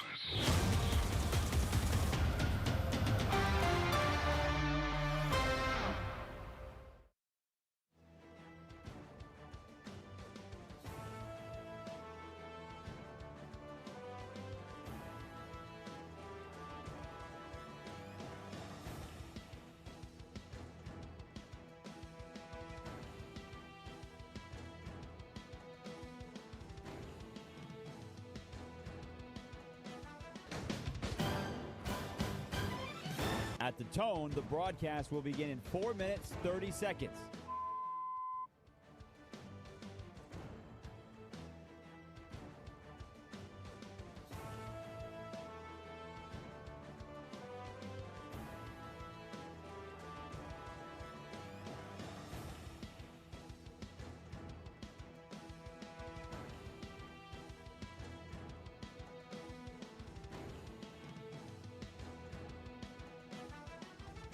At the tone, the broadcast will begin in 4 minutes.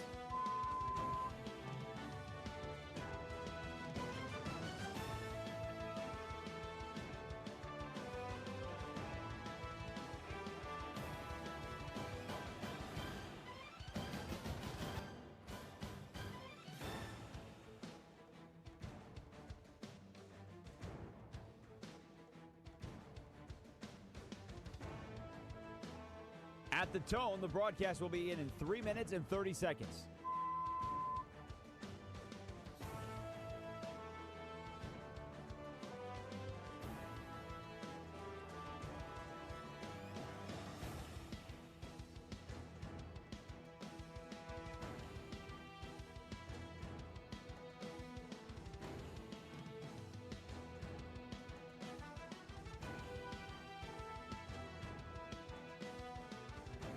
At the tone, the broadcast will begin in 3 minutes.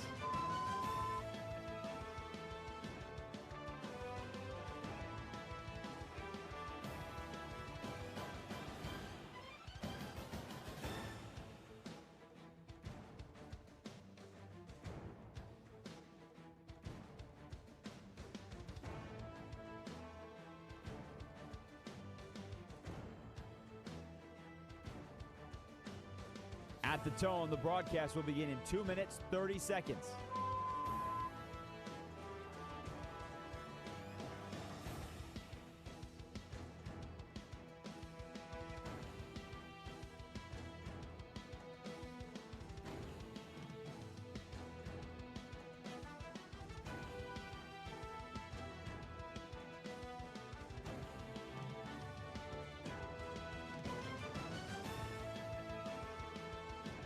At the tone, the broadcast will begin in 2 minutes.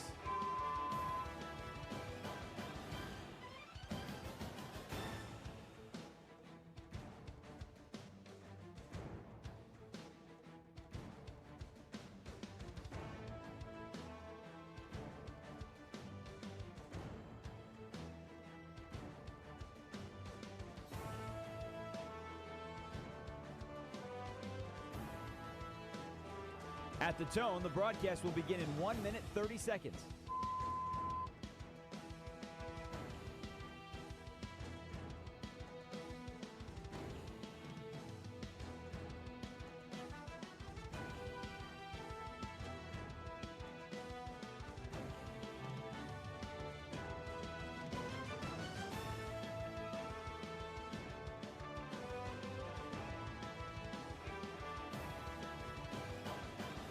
At the tone, the broadcast will begin in 1 minute.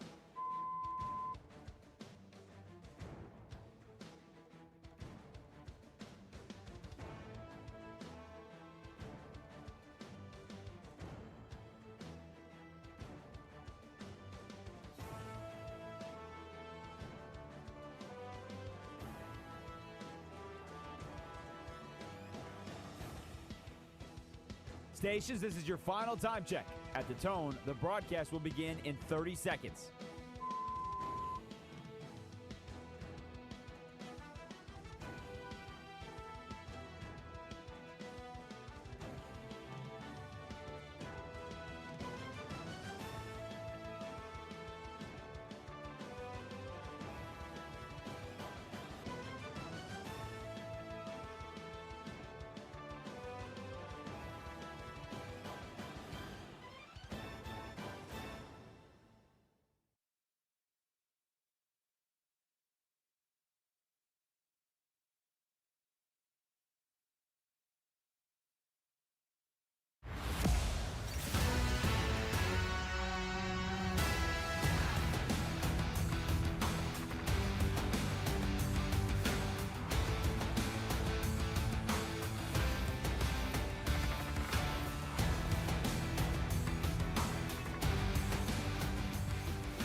This is Westwood One Sports Night. Here's Josh Graham. Denton Day could be more vindictive than me. I've come to learn. We were hoping to visit with Brad Brownell tonight after the win against North Carolina, but after you beat North Carolina and you have Duke on the docket tomorrow, it turns out you have other matters to tend to, and that's fine. D-Day's first thought was, whatever the line is for Clemson Duke tomorrow, we now need to bet the Blue Devils. And I thought, if it's single digits, given how the Blue Devils have looked tonight, there's a chance that might happen. Maybe we do lay that line. Then I see 11.5. Our friends at DraftKings got us. Don't think I can do it. Are you going to be able to resist, or is 11.5 still a good number for you? I don't know. 11.5 for a team that lost or just barely skated by Florida State might be a little tough. Might be a little tough. Even though it doesn't seem that Brad Brownell is going to make a late appearance on tonight's program, we do have a conference champion that's going to be joining us on tomorrow's program. Speedy Claxton, the pride of Hofstra. It's a double entendre because they're the Hofstra pride. You get it. He was on the team that last made the NCAA tournament at Hofstra 25 years ago, coached by Jay Wright, and now he's the head coach of his alma mater, takes them to the big dance out of the CAA, and we'll be visiting with Speedy Claxton on tomorrow's program. Look forward to catching up with him. How about we get to what we actually bet on and what we will be betting on for the Friday night slate right now in Graham's Gambling. Sitting back, count money all day, you know. It's time for Graham's Gambling. Let's make some money. Let's, because I have, you know the expression, bet what you know. I was at the ACC tournament earlier this week. I'll be doing my show from there on Saturday leading up to the championship game, 4 to 7 p.m. right here on Westwood One Sports. I placed 3 bets on ACC tournament games today. Virginia minus 5.5. They won by 7 against the NC State Wolfpack. We took Miami plus a small number against Louisville. Didn't make sense that Miami was getting points. My only regret, not firing off on the money line. Miami wins the game. And we had Clemson's money line. Nearly blew it against North Carolina. Made it interesting, but your final count, Clemson 80, North Carolina 79. So what are we going to do as a follow-up act to that? Not touching any of the ACC games. Instead, we're going out to the Big Ten, where 2 teams D-Day can't stand watching are playing each other. Purdue is running up against Nebraska. Nebraska is still one of the 8 remaining teams on my list that I think have a shot at potentially cutting down nets. I like this team. I love the way they defend. I'm a Fred Hoiberg stan. And with that defense, if you're giving me 4.5 points against a Purdue team that isn't playing well down the stretch, I'm going to take those 4.5 points, and I might even sprinkle a little bit extra on the money line for good measure. Nebraska, plus the points. Then we're going to the Big 12 Conference, where they're going to be playing on actual hardwood tomorrow. More on that in a second. Houston, Kansas, the marquee Friday night in college basketball. These teams met not too long ago at Allen Fieldhouse. It's a quick turnaround, a Saturday to a Monday. Kansas won the game. I think Houston has the best roster in America. And they're playing well right now. They survived another big DeBonsa game today to beat BYU, and I think they beat Kansas by more than 4 points. So I'll lay Houston minus 4.5 against the Kansas Jayhawks. Those are my 2 college basketball bets for Friday night. Don't know if we're doing World Baseball Classic. Don't know if we're going to do that. the United States laying 4.5 runs. You know what? Bleep it. We'll lay the 4.5 runs. Part of me thinks Mark DeRosa is a little bit embarrassed by not knowing the rules to the format. And then, did you hear him today? Please tell me you heard Mark DeRosa earlier today trying to clean up the mess. Oh, buddy. I did not. Mark DeRosa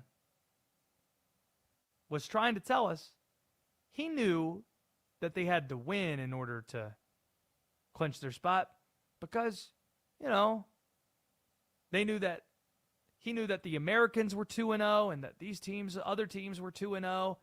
They had to win in order to make sure they were in the quarterfinals. The only problem with that is the Americans were 3-0, actually, not 2-0. Mark DeRosa not having a great time. It's almost like you would think he's really good at, he should be good at the television and the media piece of this, considering what he does for a living is works for MLB Network. Part of me thinks that given the embarrassment and the scare of not getting to the quarters, they're going to put it on Canada. Who's pitching? An excellent question. Logan Webb is throwing for the United States in this game. We'll see if Scooble can go in the championship. They're still talking about that. I don't quite know the latest, but Logan Webb is going to be throwing for the Americans. Ugh. I'm gonna lay the 4.5 runs unless I could get a better number somewhere else. DraftKings. That's where we go. That's what we do around here. 4.5 runs. Yeah, we're gonna do that. We're gonna lay the 4.5 runs. The World Baseball Classic is incredibly so much fun. Poorly timed. Is it? Yeah, yes. Guy who was making the argument that conference championships weekend in college basketball is better than the NCAA tournament weekend. Yes, it's poorly timed because you're just loaded with other things. Well, NFL when would free you agency, have it? Yeah, that's part of the sucks. I'm literally just complaining with no solution. I'm just pointing out a problem. This is my resume to be a politician. I'm just going to point out a problem and then offer zero solution to fix the problem. I just want people to know that it is a problem. It's like the people who criticize the Ryder Cup. Oh, why has it happened that month of the... Well, there are reasons why that's the case. And there are reasons in this case, too. If you want to have Major League players participate in it, this is the best time to figure it out. But these atmospheres... Have you watched the Dominicans play yet?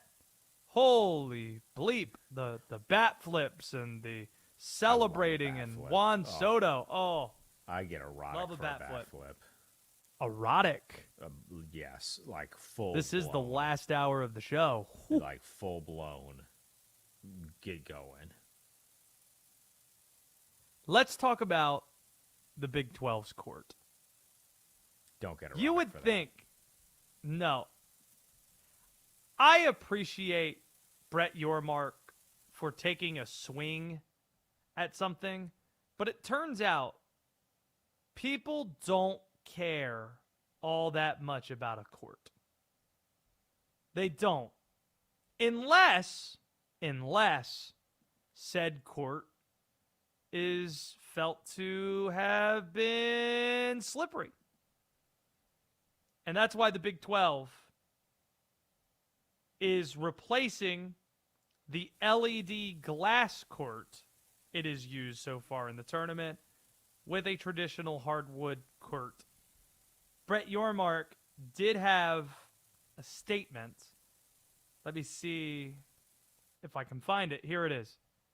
Brett Yormark tells ESPN, quote, "The focus now needs to be on 4 of the best teams in the country and not the court. I look forward to great semifinals in the championship." How bad does the court have to be for Dabonsa breaking Kevin Durant's mark but losing the game, and having semifinals between top 10 teams or top 15 teams, Iowa State, Arizona, Houston, Kansas, to be trumped by something else? How bad does the floor have to be for that to be the story? I mean, it was a bad idea from the jump. It's like let's picture this, Josh. You're doing karaoke. You just drill a song, and you're like, all right, I need to use the restroom. So you go to the restroom, and you see a dude walk out of the restroom, and he locks eyes with you, and he says, hey, man, it's tough in there. And you go in there, and then you're surprised that, hey, this is tough in here. No, he told you, hey, this is a bad situation here. Everyone could have told you an LED court is, A, not necessary, and B, going to be a bad idea. Because you are putting something on the court that is not regularly there that could lead to potential injuries. Now, thankfully, there hasn't been one yet, but it clearly is impacting the play. That's why they're getting rid of it. Yes. They knew this was going to happen. They did it anyway because they were going to try and make money off of it, and now they have to retract it, and they spend all this money to do something that now they're not getting the full dollar amount for. You should feel Not robbed. great. Not great. The Big 12 getting in their own way. Last call for phone calls on this Thursday into Friday. 310-840-4910 if you want in on the program. We have 2 questions of the day that we've been asking. Those 2 questions. Number 1, with Kyler Murray now a Minnesota Viking, who is the front runner in the NFC North? Does it change the way that you think about the NFC North? And the second question is related to college basketball. Miami of Ohio, I don't even think they prefer to be called that, by the way. I think it's Miami University that they prefer. Miami University goes unbeaten in the regular season, 31-0, loses in the conference tournament.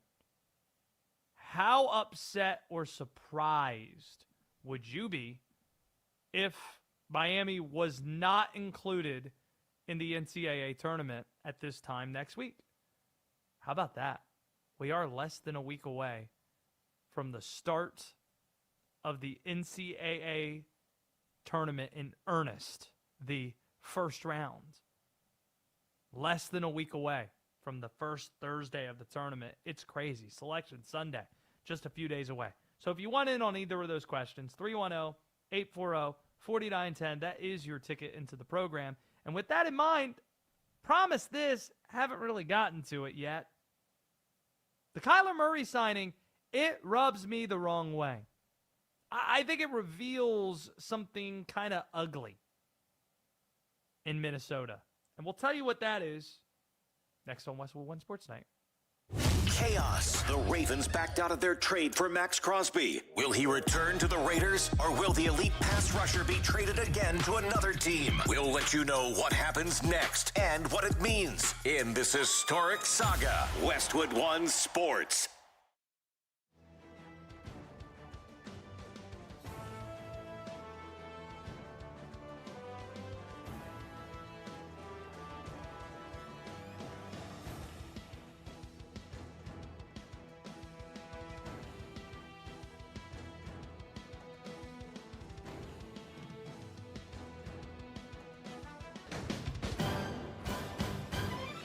At the tone, the broadcast will begin in 4 minutes, 30 seconds.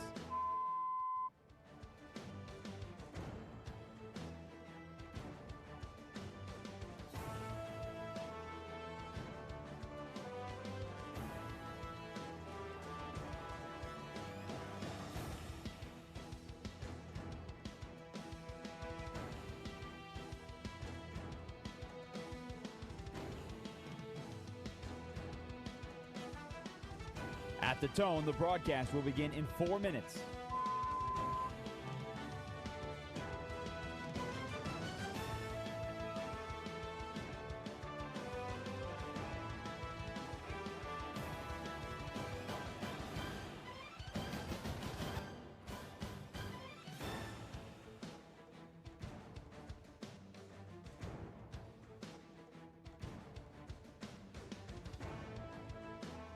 At the tone, the broadcast will begin in 3 minutes and 30 seconds.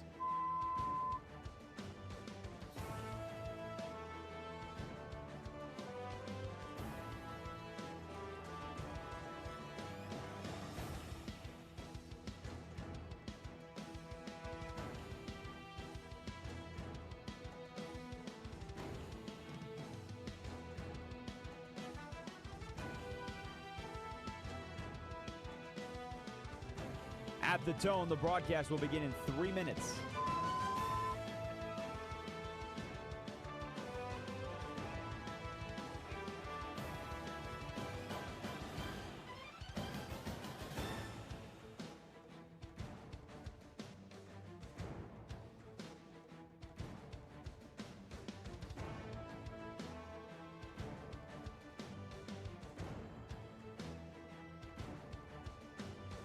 At the tone, the broadcast will begin in 2 minutes, 30 seconds.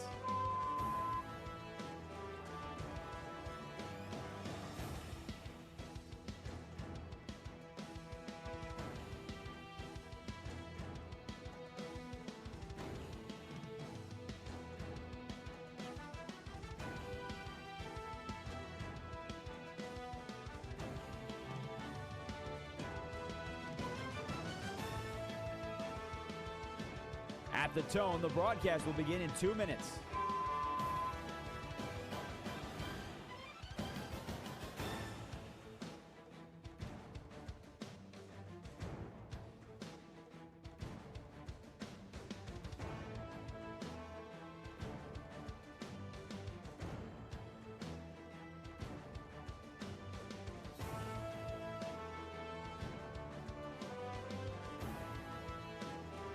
At the tone, the broadcast will begin in 1 minute, 30 seconds.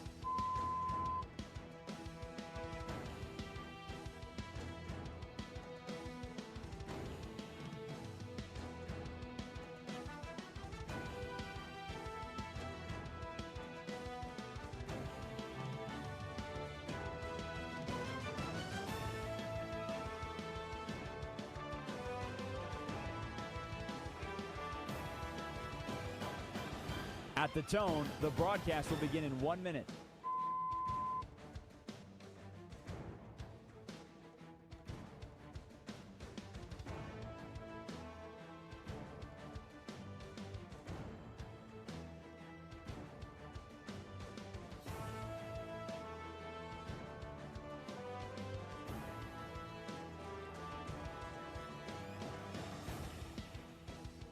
Stations, this is your final time check. At the tone, the broadcast will begin in 30 seconds.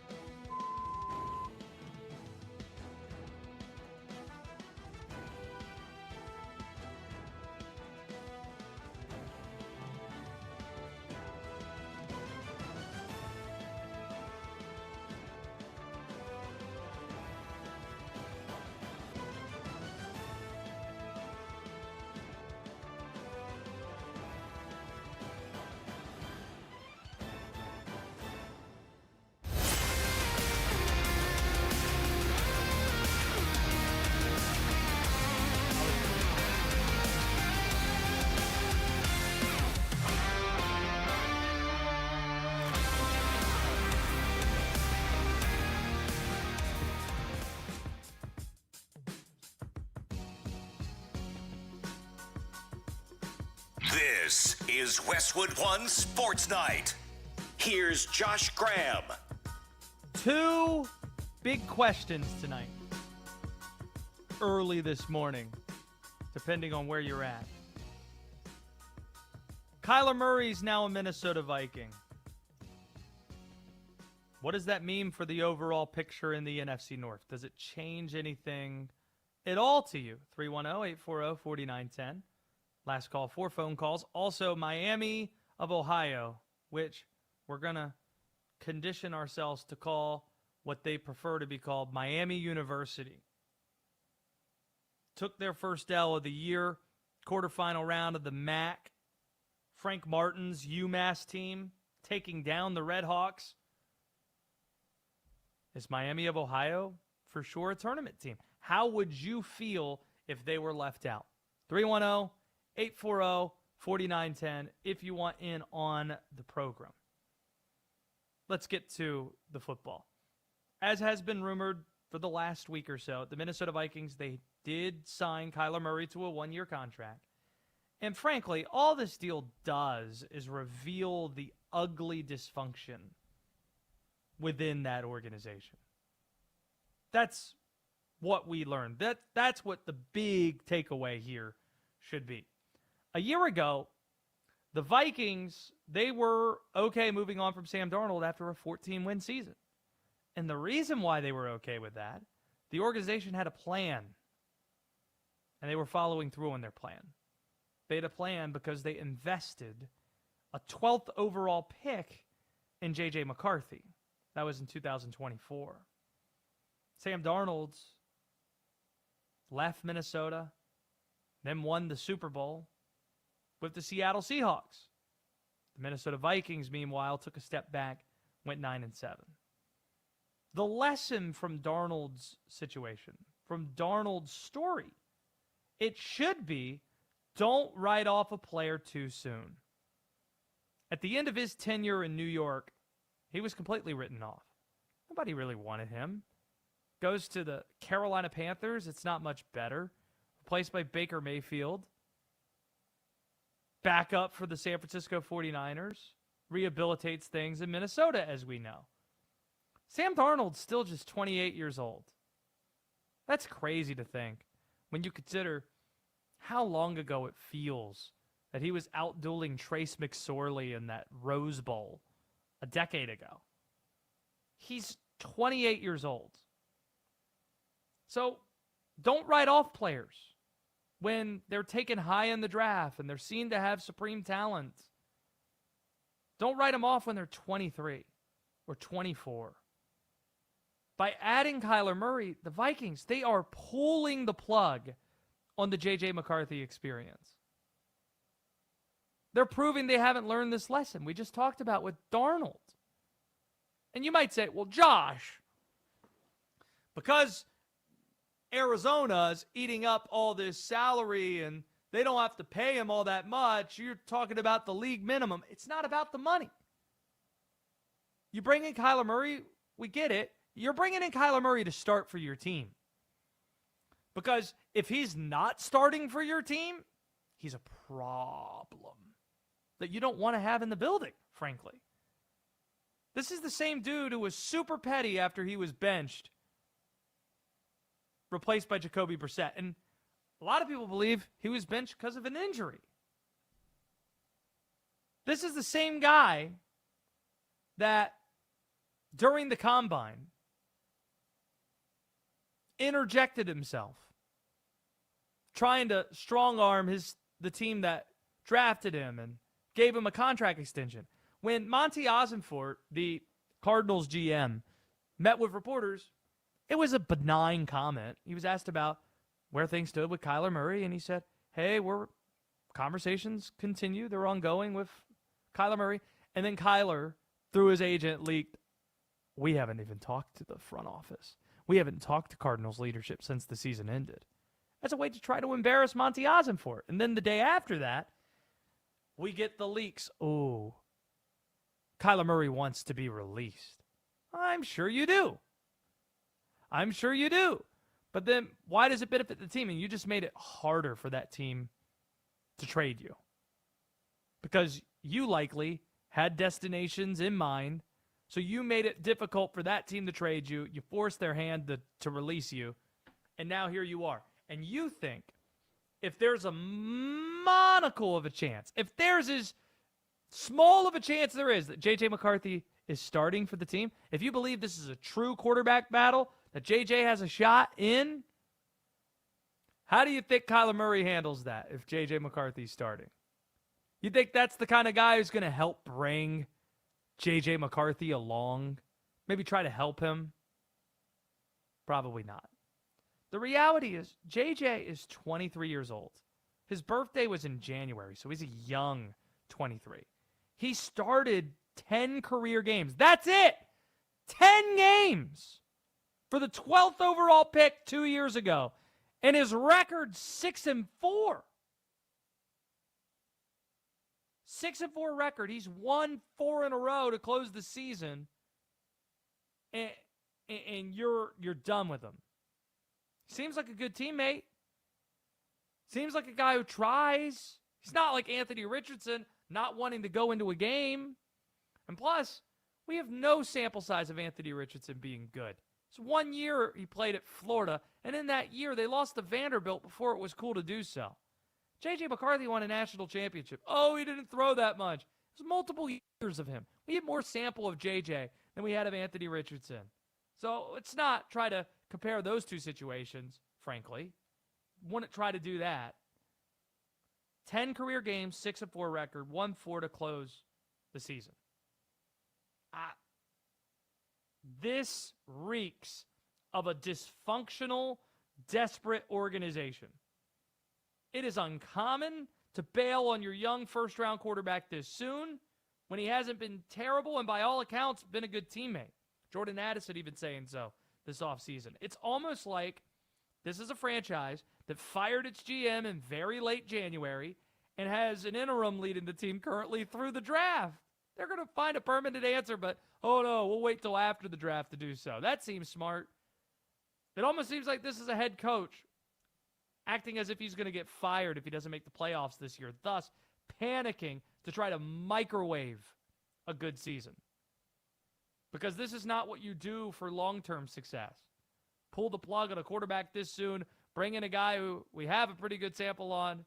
What he isn't, more so what he is, just seems like a mistake. And it's why, to answer the question of who is the front runner to win the NFC North, it's not the Minnesota Vikings. D-Day, would you agree that this is the most unpredictable division in the NFL? That this is the one that you circle and say, I have no idea, unless you want to go NFC South, unless you want to go AFC South as well, maybe even the NFC West, if you don't include the Cardinals, who we feel pretty confident are going to be in the basement. Yeah, I don't find this one to be the most unpredictable. I think some of the other ones that you mentioned are more unpredictable because I'm out on Detroit.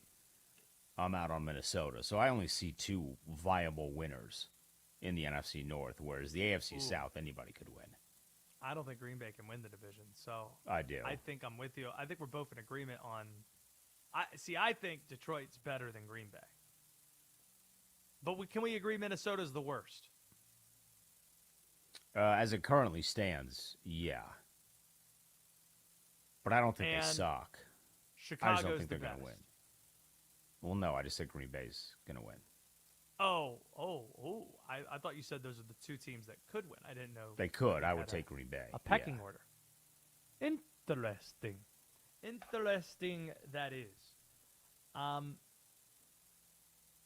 All 4 teams could win that division. The reason why I take the Bears is because I don't see a scenario the Bears have the worst record. Barring injury, obviously. If they're healthy, I don't see a situation they're last. And since that's the case, I'm going to pick them first if I have the most confidence in what their floor is, given those options. So that's a fascinating division. Trying to figure out who's going to win it and who's going to be in the cellar. Those very difficult questions to answer. And then the other question is, Miami University putting the NCAA Tournament Selection Committee to the test. This is as far as I'll go. If they aren't in the field altogether, it would be deeply damaging to the sport. It would be something mark this event as something that dramatically changes college basketball if you don't have this team in. This is a Red Hawk team that finished the regular season 31-0. They did so in a decent mid-major, not a bad one. This isn't the Southland. The MAC, with all due respect, isn't the MEAC or the SWAC. This is a decent mid-major. And since the tournament expanded to 64 in 1985, This is the 7th team, Miami University, to start at least 28-0. And the first 6 examples were given 1 seeds to the dance. That's not what we're looking at with Miami of Ohio, obviously. If they were to be left out, it would defeat the purpose of having mid-majors compete at all. It would be the committee telling mid-majors, we don't want you. You can win all your games of the regular season, and nope, we don't want you at all. And you might even have mid-majors saying, well, we don't even want to compete in this then. We want to have our own tournament where we can actually win something. Luke Combs created some headlines here locally. Huge App State fan. And he was telling the Bussin' with the Boys guys that his alma mater, App State, whom he loves, he'd consider giving them money if they went back to FCS rather than FBS. Because his words, we can win a national championship at FCS. What's the best case scenario in FBS for App State? You get to the playoff and then get beat by 50 by Oregon? That's the best case scenario? Well, he said he wanted contracts. He wants to guarantee that the players are going to be there for 2 years, and he's not just paying you for a year to go away. But if you can't do that, he said he would prefer FCS over what you have in right now. Because right now, the best case scenario for a mid-major school is to get your brains beat in by Oregon in the first round of the college football playoff. And if that's not an appealing prize to you, all right, maybe there is something better somewhere else. Perhaps. Miami, the real drama is if they get in. I don't think it's an if. They're going to get in. The real drama is whether or not they get sent to Dayton or not. Because it's not like they lost the finals of the MAC or even the semifinals. This was the quarterfinal round of the MAC. And it's worth noting, Miami of Ohio's campus, it's less than an hour away from the arena in Dayton that the first 4 would be at. So if you want a spectacle and a storyline in Dayton that will drive more interest to the event, you have one there with Miami. If you want to make it even more spicy, figure out a way to get Auburn in and have that be the matchup. Miami going up against Auburn, get Bruce Pearl there. Since Bruce Pearl's already doing stuff media-wise for Turner, they're carrying the event. Get him there. True TV Awareness Day, get Bruce Pearl in the building. Let's do that. He was hot today. He was cussing out officials. Bruce? Or I don't know if he was cussing out officials, but he was yelling expletives during the game on camera. This is also important to note. It's one of the worst bubbles we've ever seen. A year after we had one of the best one lines we've ever seen last year. One of the worst bubbles we've seen in modern history. All the teams are losing that are right there on the cut line. All of them lost in the regular season finale on Saturday or last weekend. So to have Miami miss out in favor of one of these bubble teams, that would be especially heinous. 310-840-4910. Let's go to Brandon in Chicago who has thoughts on the NCAA. Brandon, go right ahead. Hey, what's good, Josh? Thanks for taking my call tonight, man. Just wanted to get your opinion, on some teams that, I see Arizona as a good team because they have the right mix of, up-and-coming freshmen and then, older or aged players, kind of like what Florida had last year. And Duke is trending on one of the youngest teams, in the tournament. And going back in history, there's only been like a handful of teams that have been one of the youngest teams to, cut down the net. And 2012 Kentucky, 2015 Duke are the very strong freshman-laden teams to win. But even the 2015 Duke team that won in Indianapolis had players like Quinn Cook, who was a upperclassmen and Matt Jones that were on it, but most people just remember that team for the freshmen, Jaleel Okafor, Tyus Jones, Justice Winslow. 2012 Kentucky, that was an insane amount of talent on that freshman team. But to your point, there aren't a lot of examples of that. And when you're talking about Arizona, that's one of the best rosters there is for the balance you talk about. But they're healthy. Duke isn't right now. Michigan isn't, with LJ Kaysen banged up. And that's something you got to consider when filling out your bracket. Are there any other teams you wanted to run by real quick? Wisconsin as well is another young team. I don't know what the average age is of Miami. You look at UConn as well. I think they're a good mix of older and younger players. And then, again, Florida, running it back. Mm-hmm. I love the Florida team. I've watched them up close this year in person a couple times. UConn, it's really tough to get a read on them when the Big East is as bad as it is. But certainly worth bringing up, not a team that you could write off. Anything else on the way out, Brandon? Just any other young teams that you could consider, breaking the trend of, making it, with this, to break the freshman, trend. this question. loaded freshman class. Yeah. I get what you're saying. Appreciate the call, Brandon. I don't see any of these really young rosters going far because of injury. I'd feel great about BYU if Richie Saunders didn't get hurt. I'd feel better about Kansas if Darren Peterson had built a little bit more chemistry there. Like, you watch that team, it's strange that some of the advanced metrics say they're better without him on the court offensively than when he is out there. And that doesn't make a lot of sense, oddly enough. So that would be a problem there. The very young teams that can win, you've hit on them. It's no one's younger than Duke is.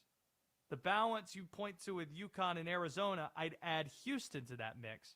They're probably the best example of what you're talking about, where you have a freshman who's going to be a top 5 pick in the draft, Kingston Flemings, and you bring back players from a national runner-up last year. Tugler and Emmanuel Sharp and Uzan. They got players on Houston. So that'd be the other one I'd bring up there as well. Let's get set to put this show to bed. What do we have and put it to bed? You talked today about the NFL culture. There's a culture that's happening in the NFL, Josh, that needs to change. And I'll tell you what it is next.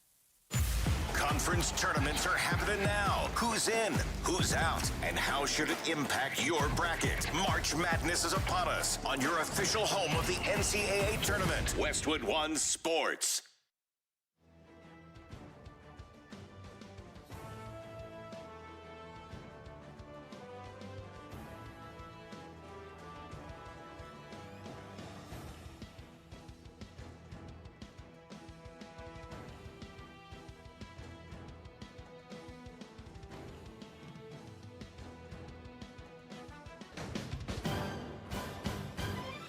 At the tone, the broadcast will begin in 4 minutes, 30 seconds.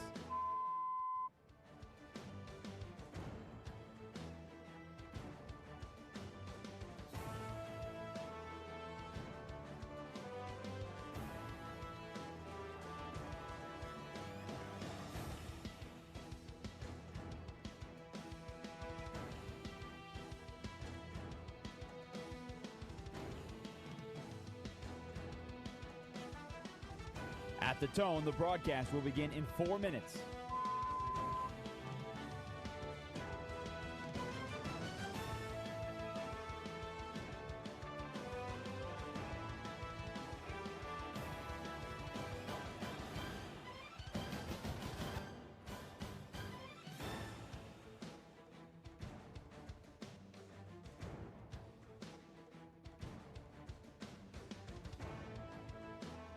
At the tone, the broadcast will begin in 3 minutes and 30 seconds.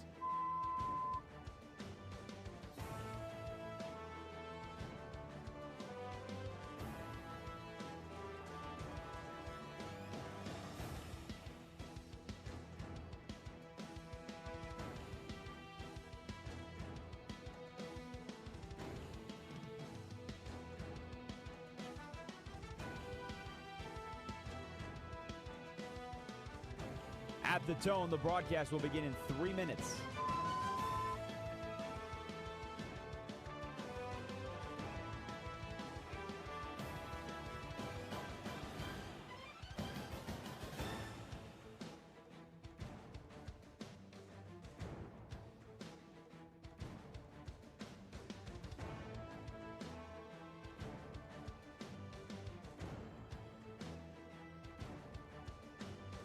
At the tone, the broadcast will begin in 2 minutes, 30 seconds.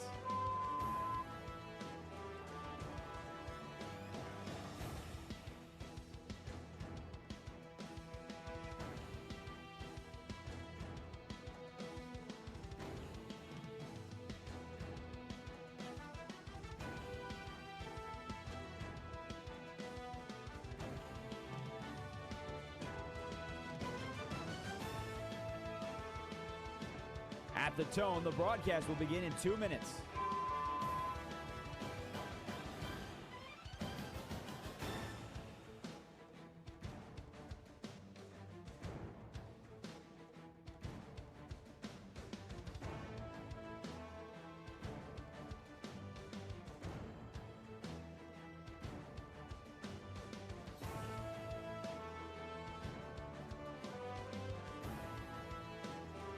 At the tone, the broadcast will begin in 1 minute, 30 seconds.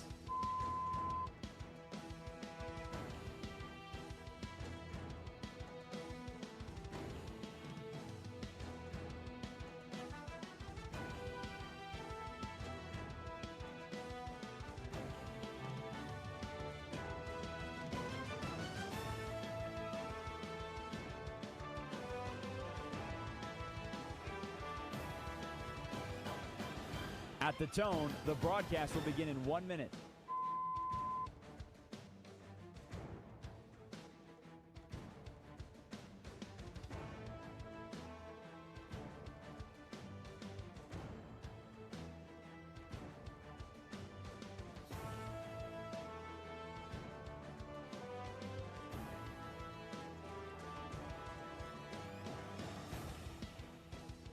Stations, this is your final time check.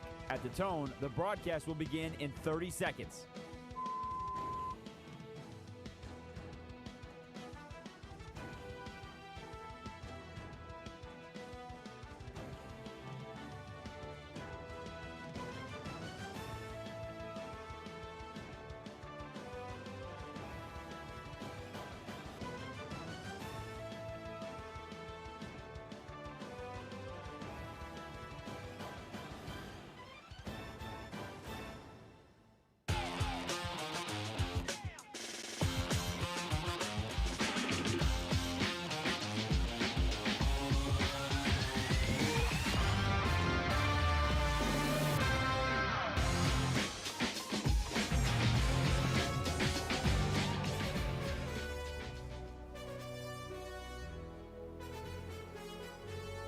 This is Westwood One Sports Night. Here's Josh Graham. Friday nights, Westwood One Sports Night can't get here soon enough. Where we have Free for All Friday, USA World Baseball Classic quarterfinal with Canada. We get to dunk on Canada again in an elimination game. That rules. Love it. Don't like it. Love it. And Speedy Claxton, head coach of the Hofstra Pride, in the tournament for the first time since Speedy Claxton was playing for Jay Wright 25 years ago. That's going to be a lot of fun as well. Fired up. Maybe Brad Brownell's Clemson Tigers beat Duke, and We'll see what Brad's doing tomorrow night. I like this being the reoccurring bit. The way that Jimmy Fallon, or was it Jimmy Kimmel? Jimmy Kimmel would say at the end of his programs, our apologies to Matt Damon. We ran out of time. Brad Brownell can be that for us. But congrats to his Clemson Tigers. I don't like that bit. I just want him to join us. Yeah, I do. I want to talk to Brad Brownell too. I want to make the suits Guy was happy. Guy was a former UNC Wilmington Seahawk once upon a time. One of the better coaches there is, because I mean this with respect to Clemson and Brad Brownell's team. I don't get it. Last year's team, I got it. Oh, Chase Hunter, Ian Shefflin. Okay, got it. Before that, PJ Hall. Ooh, he's good. And then I watched this year's Clemson team. I'm like, how? Why? Huh? And it's because they have a really, really, really, really good coach in Brad Brownell. So, shout out to them getting the 80-79 win against North Carolina tonight, facing Duke, the number 1 team in the land that was pushed tonight. Speedy Claxton, look forward to chatting with him on Friday. If you missed any of the program, find the podcast. Search Westwood One Sports Night, Apple Podcasts, and Spotify. You can find that. The YouTube channel, how about it? I'm looking at how many people watched us tonight. Just on the video piece, we're talking about, 1,500? It's pretty strong.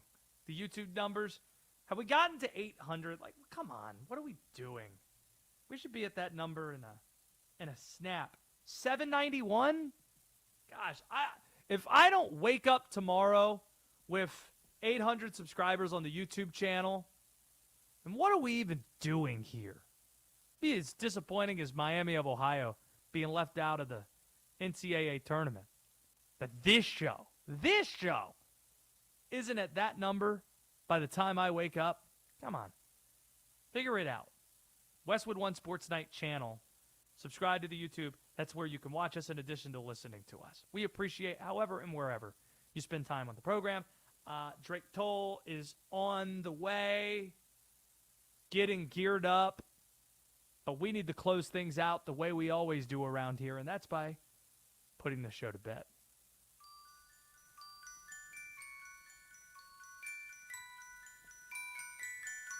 So I got 2 things here for you, Josh. I got one thing that I like. I got one thing that I hate. Dealer's choice. Which one do you want first? I always want the negative thing first, so what do you hate? I hate the Tennessee Titans' new logo. And it's not just them specifically. So for those that are unaware, they did this whole big rebrand as a way to usher in the Oilers colors back to their organization, wear them more frequently, new uniforms with those colors. That I'm okay with. But the logo itself, which is now up on our YouTube page, and this is why you need to be watching us on YouTube, because I can show you the picture. This is too minimalist. I am sick and tired of the minimalism in the NFL. I think there might be something deeper to this. Just send it your way. I think this is a hat tip to the Tennessee flag. That's like the state of Tennessee flag. See if you could see the resemblance. I just texted it to you. But I'm aware of what the Tennessee circle with flag the stars. is. The stars are in the wrong place. So you're hearkening back to the Oiler logo. You're paying homage to the Tennessee state flag too. So First of all, that's way too Maryland. I don't like how Maryland people love their flag. You shouldn't be loving your flag that much that you're putting an NFL logo off of it. Also, the stars are in the wrong places. That the flag is that you guys go too hard on that flag, Oliver. It's disgusting. I just hate minimalism. And we see this more with like NFL draft hats. It just says the name of the team. Do you know why our generation millennials wear retro stuff? Because there's personality, there's flair, there's whimsy. There's very few things that are on the market right now that are cooler than like a 90s Charlotte Hornets starter zip-up. But you can't get that stuff anymore. How many frat parties did you go to with that Toronto Raptors purple dinosaur? jersey Everywhere. of Vince Carter everywhere. Everyone had the Carter, the T-Mac. If you were really base, you had a Chris Bosh version. But everybody had those. Now I feel like they're all trying to rip the personality from logos and uniforms and all these different things. Like, where is the personality in this? Oh, it's based off of a flag. Who cares? Get better ideas. So what did you like? Oh, so I think I'm going to get a gaming system. Like, What just a is that? complete 180. So this was a narrative that I started earlier this week. I was like, man, I think I'm going to get a Nintendo Switch. But I needed some I'll be help right back. to get the Nintendo Switch. Like, I was asking Oliver, I was like, Oliver, do you game? And he was like, no, I'm not a loser. And I was like, ah, damn, he got me, burn.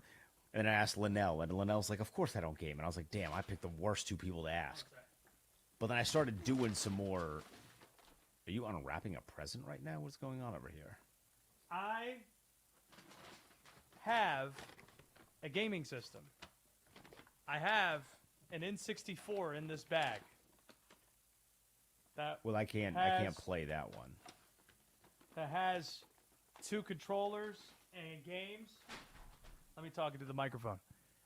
The reason why it's in that bag is because I was doing a talk show in North Carolina before my wedding 4 years ago, and some caller asked, hey, what are you going to do on your wedding day leading up to, well, when you actually get married? I'm like, I hadn't thought about it. I don't golf.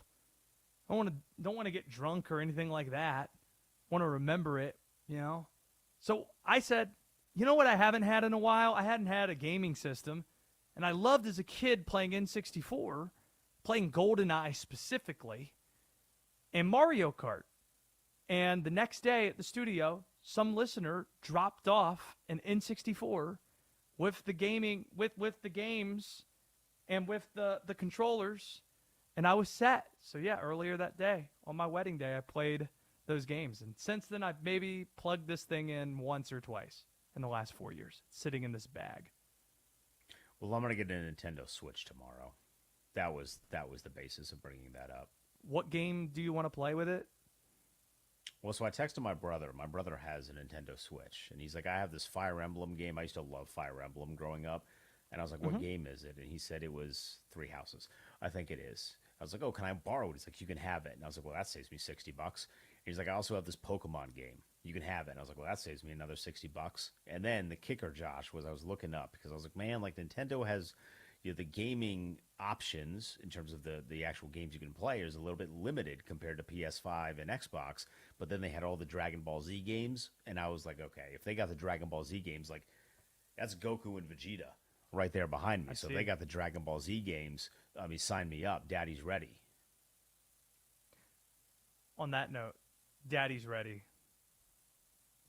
Daddy's ready to go to bed, too. I promise you that. Linnell, don't show Linnell this, but another thing that was put in the bag as well is a license plate that says #1 Panthers fan. I knew that was your bag. Team. Well, and there's a Taylor Swift poster in here. Don't know why that's there. I think it's like one of those calendars. There you go. An Eras Tour calendar. On that note, enjoy Drake Toll. Enjoy your day. I'm going to be on Bleck and Abdallah at some point tomorrow as well, or I guess today. From Denton Day and Mike DeCourcy and Oliver, we say bye. This is Westwood One Sports.